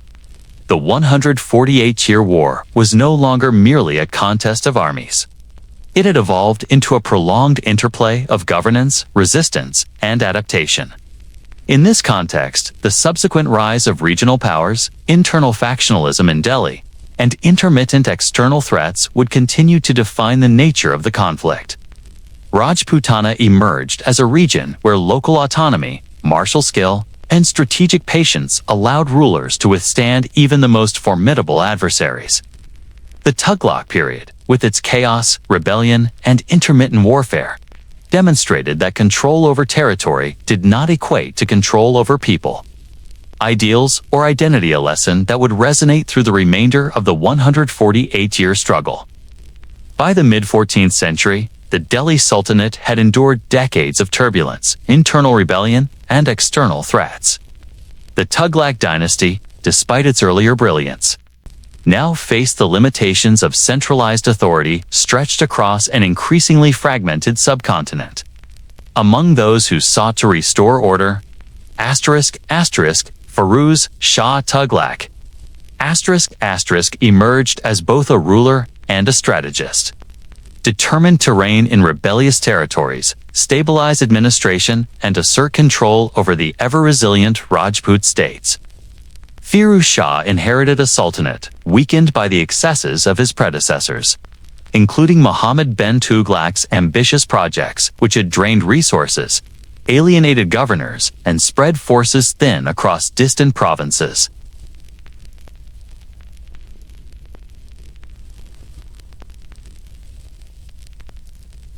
For decades, the region had been the stage for cycles of conquest, resistance, and rebuilding. Its leaders Chans, Guhilas, Chauhans, and Rathers had learned to endure sieges, rebuild defenses, and exploit Delhi's distractions. The fortress walls were not merely stone. They were the embodiment of centuries of collective memory, honor, and strategy. Firuz Shah approached the western frontier with methodical caution. His campaigns were not intended to annihilate the Rajputs, but to reassert the Sultanate's supremacy and secure tribute. Using a combination of diplomacy, military threat, and limited engagement, he sought to reinforce Delhi's authority without overextending forces.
Asserting authority in ways the Sultanate could not fully suppress.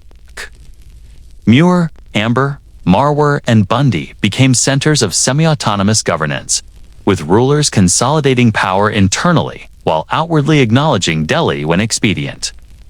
These kingdoms maintained professional militias, repaired and expanded fortifications, and cultivated local economies that could support sustained resistance. The Rajput states were no longer merely defensive. They had evolved into self-sufficient political entities capable of shaping regional dynamics. The declining authority of Delhi during this period cannot be overstated. Generals and governors often acted independently, responding to immediate threats rather than centralized directives. Internal rivalries and succession disputes consumed attention, leaving the western frontier relatively free from continuous sultanate oversight. The Rajputs exploited this fragmentation with skill, orchestrating raids, reinforcing strategic positions, and cultivating alliances among neighboring clans. Each engagement reinforced the idea that Delhi could not fully project power into territories defined by terrain, tradition, and enduring local loyalty. Firuz Shah's reign, while relatively stable compared to his predecessors, demonstrated the *** limits of centralized authority *** over a fractious subcontinent. He could organize expeditions, assert dominance, and enforce tribute. But he could not eradicate the political, social, and cultural structures that enabled Rajputana to endure.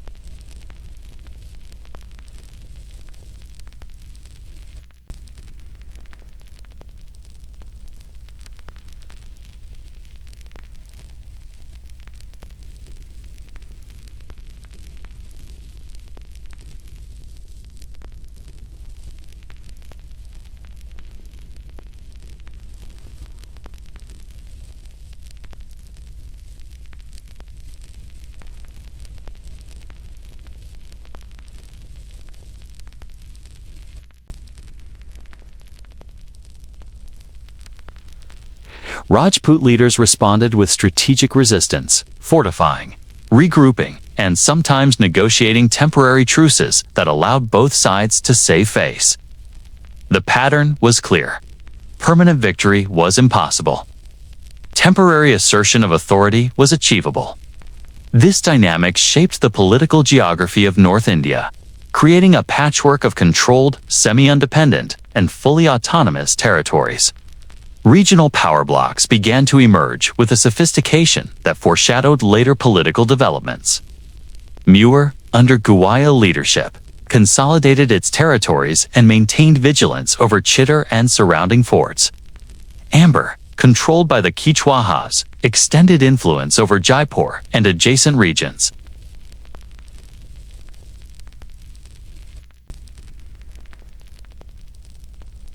These blocks were not only military centers but administrative hubs, capable of governance, tribute collection, and coordination of defense.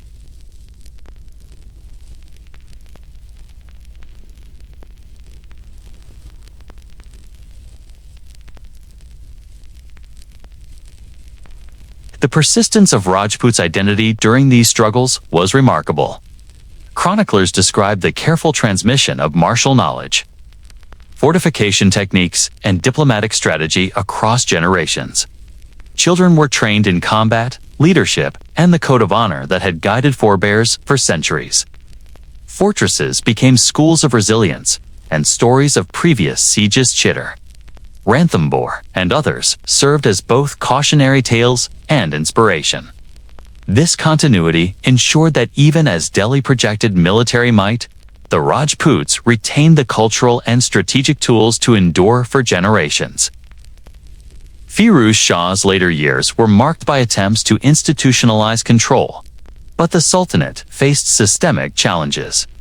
Economic pressures, famine, succession disputes, and intermittent Mongol threats drew attention away from the western frontier. Rajput states, in turn, capitalized on these distractions, expanding influence over surrounding villages, consolidating alliances, and fortifying positions. By the end of his reign, the Sultanate could claim nominal authority, but the practical autonomy of Rajput kingdoms was undeniable. The central power was strong on paper, but the lived reality of governance favored decentralized resilience. In the final decades of the 14th century, Delhi's ability to enforce long-term dominance over Rajputana diminished further. The Sultanate's focus on internal stability and frontier defense allowed Rajput kingdoms to flourish as semi-independent entities. While Delhi could conduct expeditions, enforce tribute temporarily, and punish isolated rebellions, it could not integrate Rajputana into the centralized governance structures that had functioned in other regions. The enduring fortresses, skilled warriors, and cohesive clans ensured that Rajput's identity and autonomy persisted despite episodic subjugation. Thus, the last great struggles of the 148-year war reveal a profound transformation.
Every fortress, every skirmish, every act of resistance contributed to a tapestry of resilience.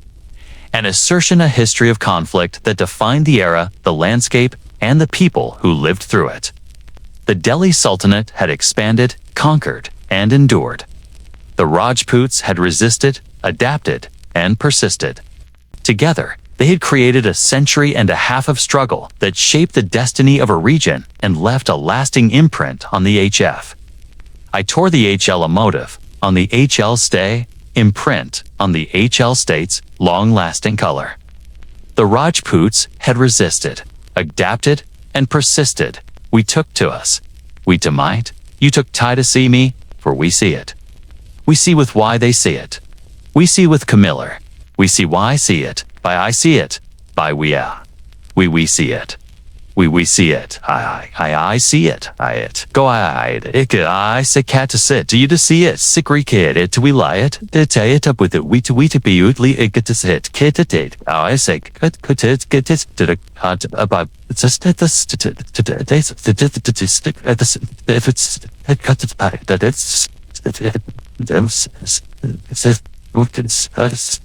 History of the subcontinent. By the late 14th century, the prolonged struggle between the Delhi Sultanate and the Rajputs had reached a point of exhaustion, transformation, and uneasy equilibrium.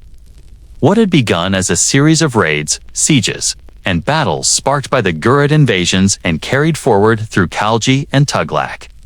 Campaigns had evolved into a complex relationship defined by cycles of assertion, resistance, negotiation, and adaptation.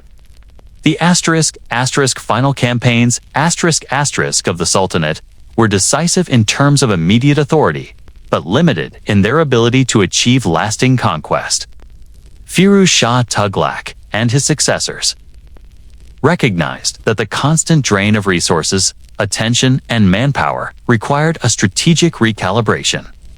The Sultanate could not continue to maintain continuous campaigns into the hills, deserts, and fortified territories of Rajputana without jeopardizing the stability of the core empire.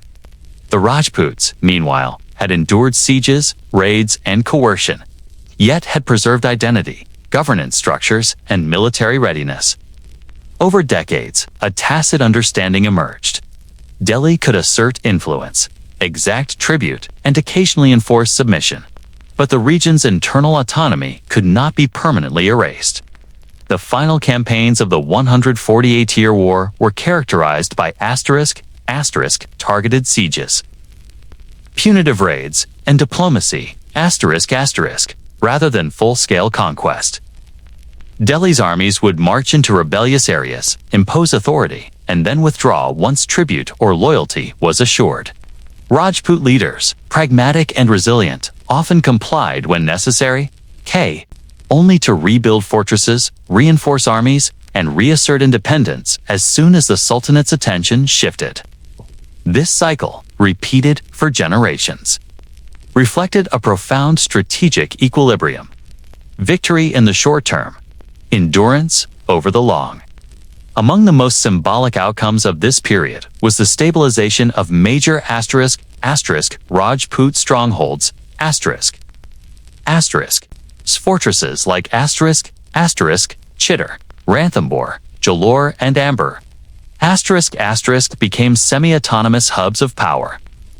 Their rulers had learned from centuries of siege warfare, implementing improved fortifications, maintaining local militias, and cultivating alliances with neighboring clans. These fortresses were not only military bastions, but administrative centers, sustaining economies, overseeing trade routes, and coordinating regional governance. Through these structures, the Rajputs ensured that even in submission, their political and cultural autonomy remained largely intact. Delhi, in turn, adjusted priorities. The Sultanate shifted its focus toward internal consolidation. Northern frontiers threatened by Mongol incursions, and later, the growing importance of southern campaigns. While Rajputana remained strategically significant, it was no longer a region requiring constant military oversight. Instead, it became a frontier of symbolic authority, a source of tribute, and a buffer zone whose governance relied on a delicate balance of intimidation, diplomacy, and the acceptance of local autonomy.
Later, during the establishment of the Mughal Empire in the 16th century, the enduring fortresses, martial traditions, and political sophistication of the Rajputs informed the nature of Mughal-Rajput relations. Alliances, marriages, and negotiated settlements often replaced full-scale warfare, reflecting a strategic continuity that traced back to this long era of conflict. Perhaps the most profound legacy of the 148-year war was its demonstration of ** endurance across generations. ** Soldiers and rulers had passed down knowledge of fortification, siegecraft, diplomacy, and guerrilla tactics.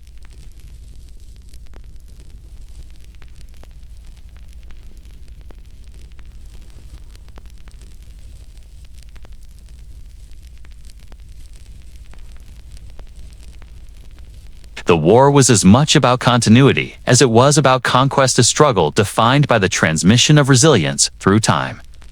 The narrative of this long struggle also underscores the * human dimension. ** Beyond battles and sieges, countless individuals endured hardship: villagers who supplied fortresses, artisans who repaired walls, families who survived amid scarcity, and leaders who negotiated the survival of their people under extreme pressure. The endurance of these communities reflected the larger endurance of the Rajput ethos, that honor, duty, and identity could persist even when empires encroached upon land and sovereignty. The * end of the war * did not signify a decisive victory for either side, but a recognition of limitations. Delhi Sultanate achieved temporary supremacy and strategic gains. Yet it could not fully integrate Rajputana into its centralized administration. Rajputs, though subjected to raids, sieges, and coercion, retained autonomy, culture, and identity. The equilibrium established in the final campaigns reflected a broader truth about medieval India. Power was negotiated, not absolute. Authority was contingent upon acceptance and enforcement. Resistance could endure even in the face of overwhelming force. This period also marked the *** emergence of strategic memory ***. Chroniclers, poets, and bards recorded the events of the past century and a half, embedding the stories of conquest and resistance into the social fabric. Names like Alauddin, Khalji, Hamira Deva, Rana Ratan Singh, and Firoz Shah Tughlaq became symbols of ambition, valor, and endurance. Generations of Rajputs and Delhi officials alike drew upon these histories to inform governance, warfare, and diplomacy. The 148-year war thus transcended its temporal bounds, influencing political thought, strategy, and identity long after the last campaign had concluded. By the close of this era, the *** map of North India had been profoundly reshaped. Delhi had established a framework of authority that could project power into critical regions.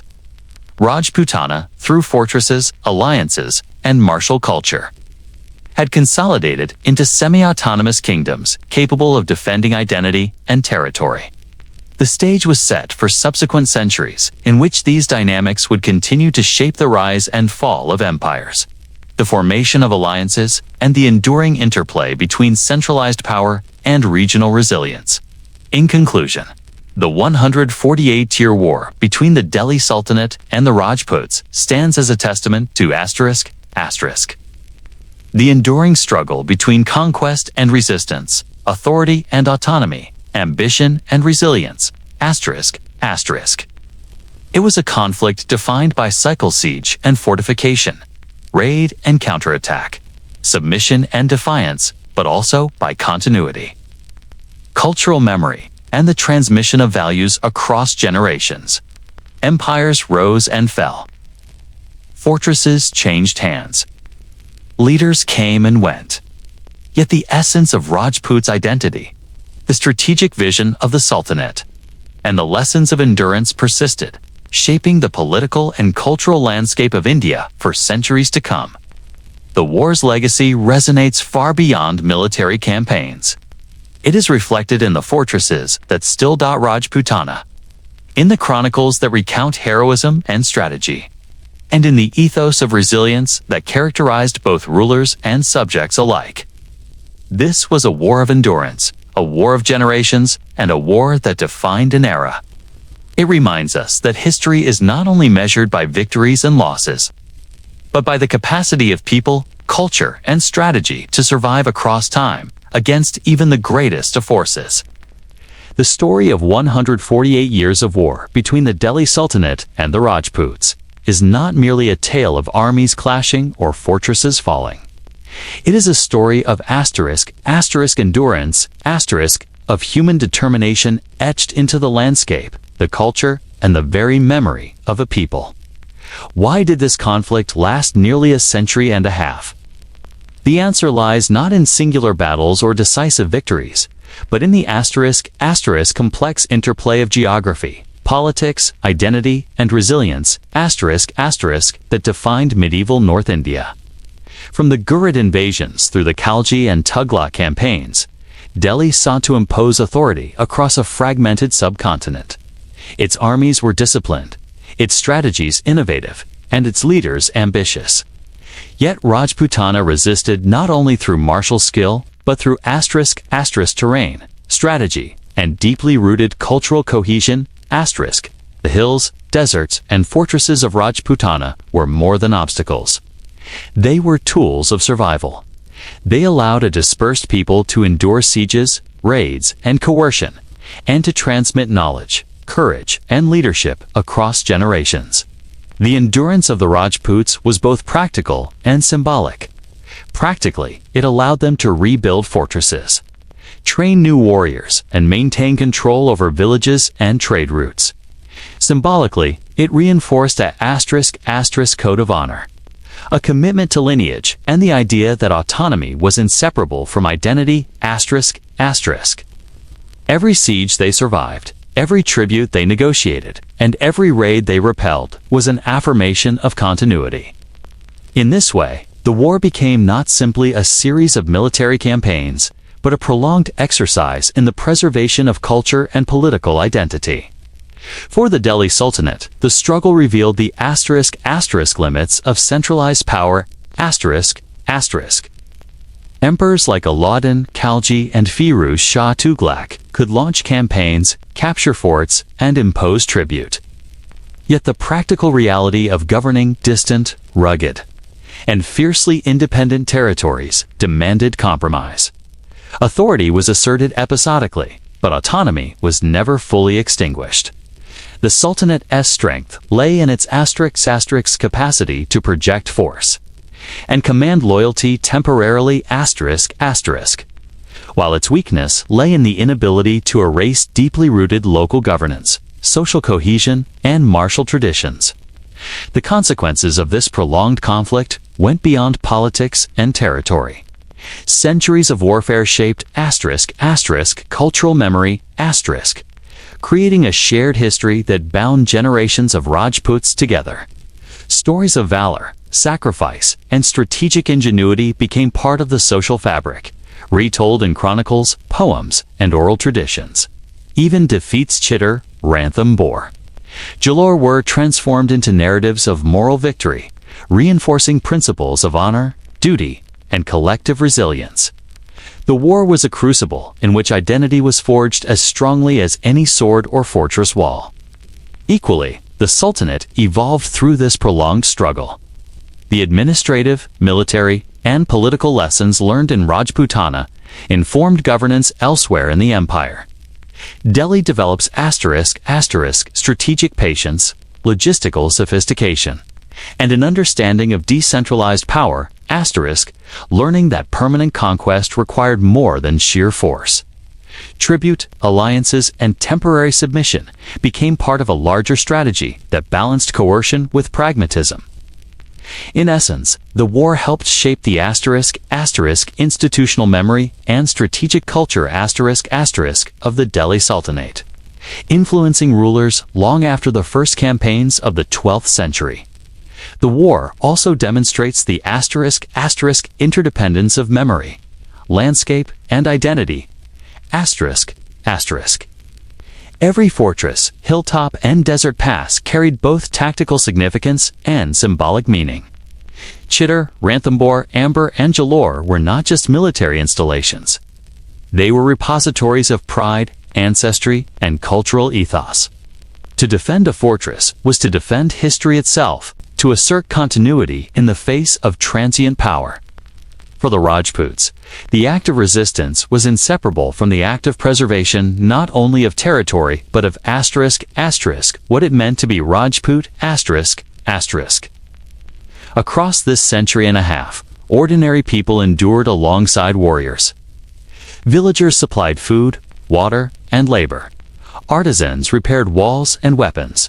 Families endured scarcity, displacement, and the anxieties of a land under near constant threat.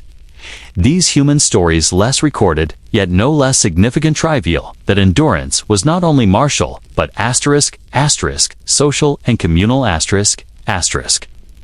Survival required the collaboration of many layers of society, each sustaining the other, each contributing to the continuity of culture, governance, and identity. The lessons of the 148-year war extend beyond the medieval battlefield.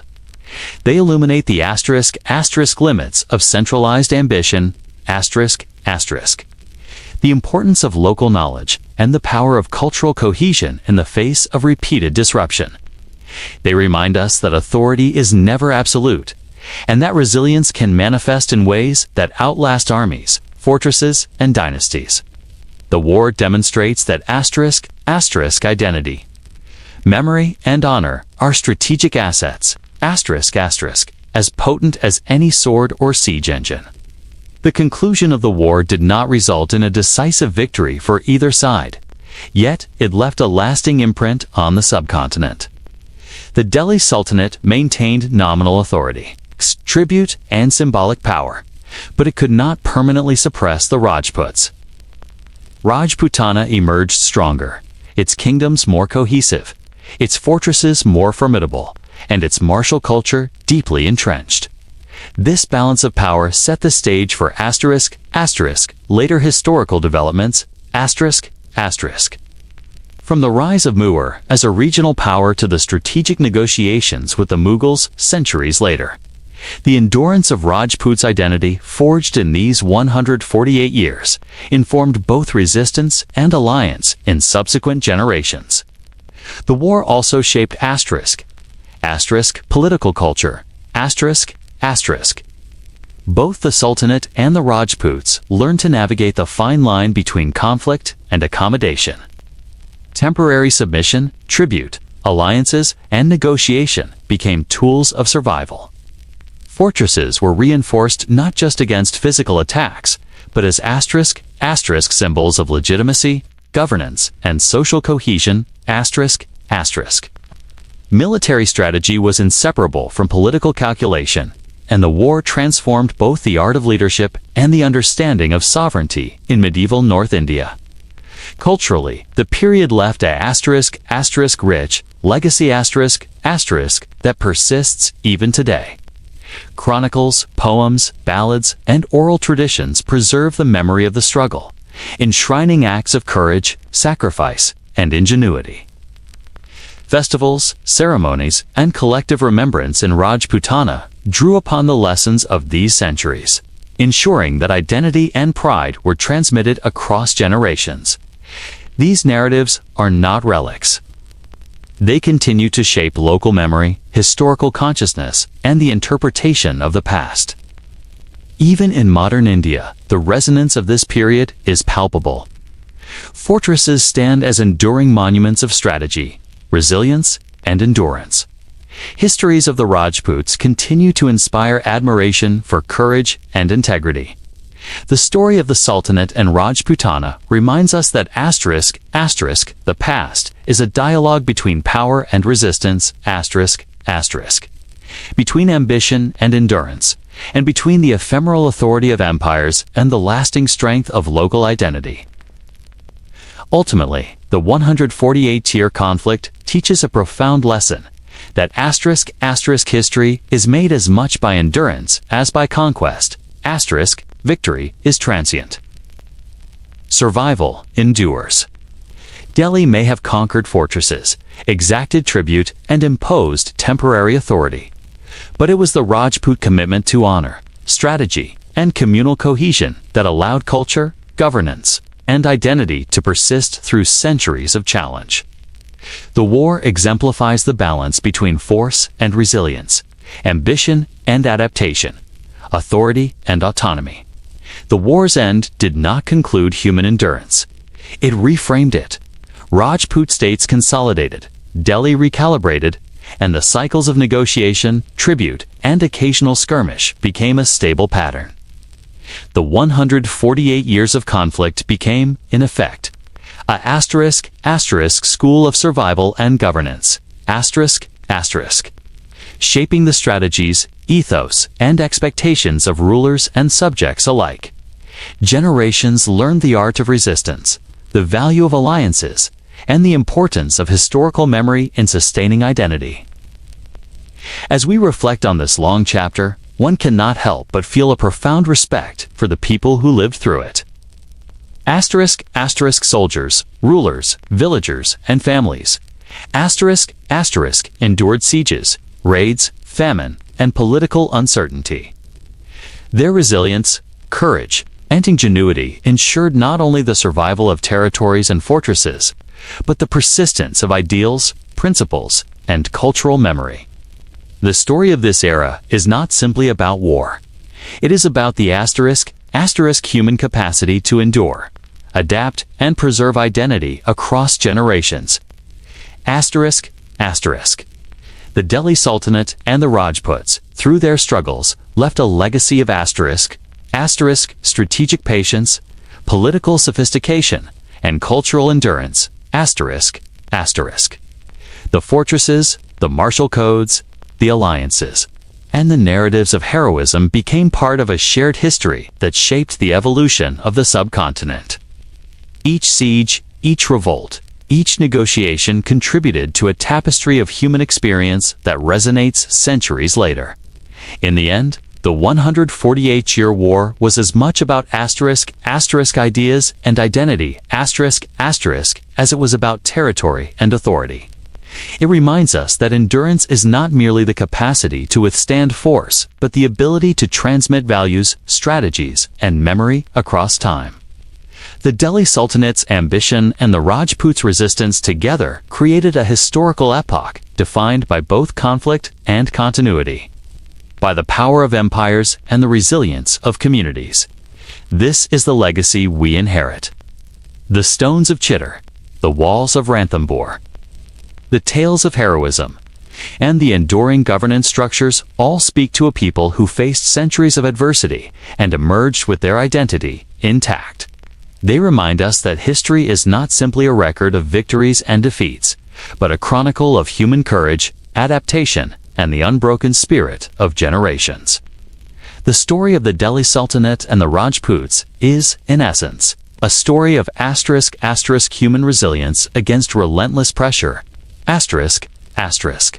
of endurance through cycles of war, and of the unyielding assertion of identity in the face of empires. It is a history that teaches, inspires, and humbles, a reminder that the power of memory, culture, and courage can endure far longer than the reign of any ruler or the walls of any fortress. The 148 years of conflict ended not with a singular triumph, but with a lasting equilibrium, Delhi retained symbolic authority. Rajputana retained its identity and autonomy. And both learned the enduring lessons of strategy, governance, and survival. In these closing reflections, the war's meaning extends beyond its time. It is a meditation on endurance, an affirmation of identity, and a tribute to the generations who lived, fought, and survived in one of the most defining conflicts of medieval India. It is a story that remains relevant, a testament to the power of perseverance, the value of principle, and the resilience of human communities,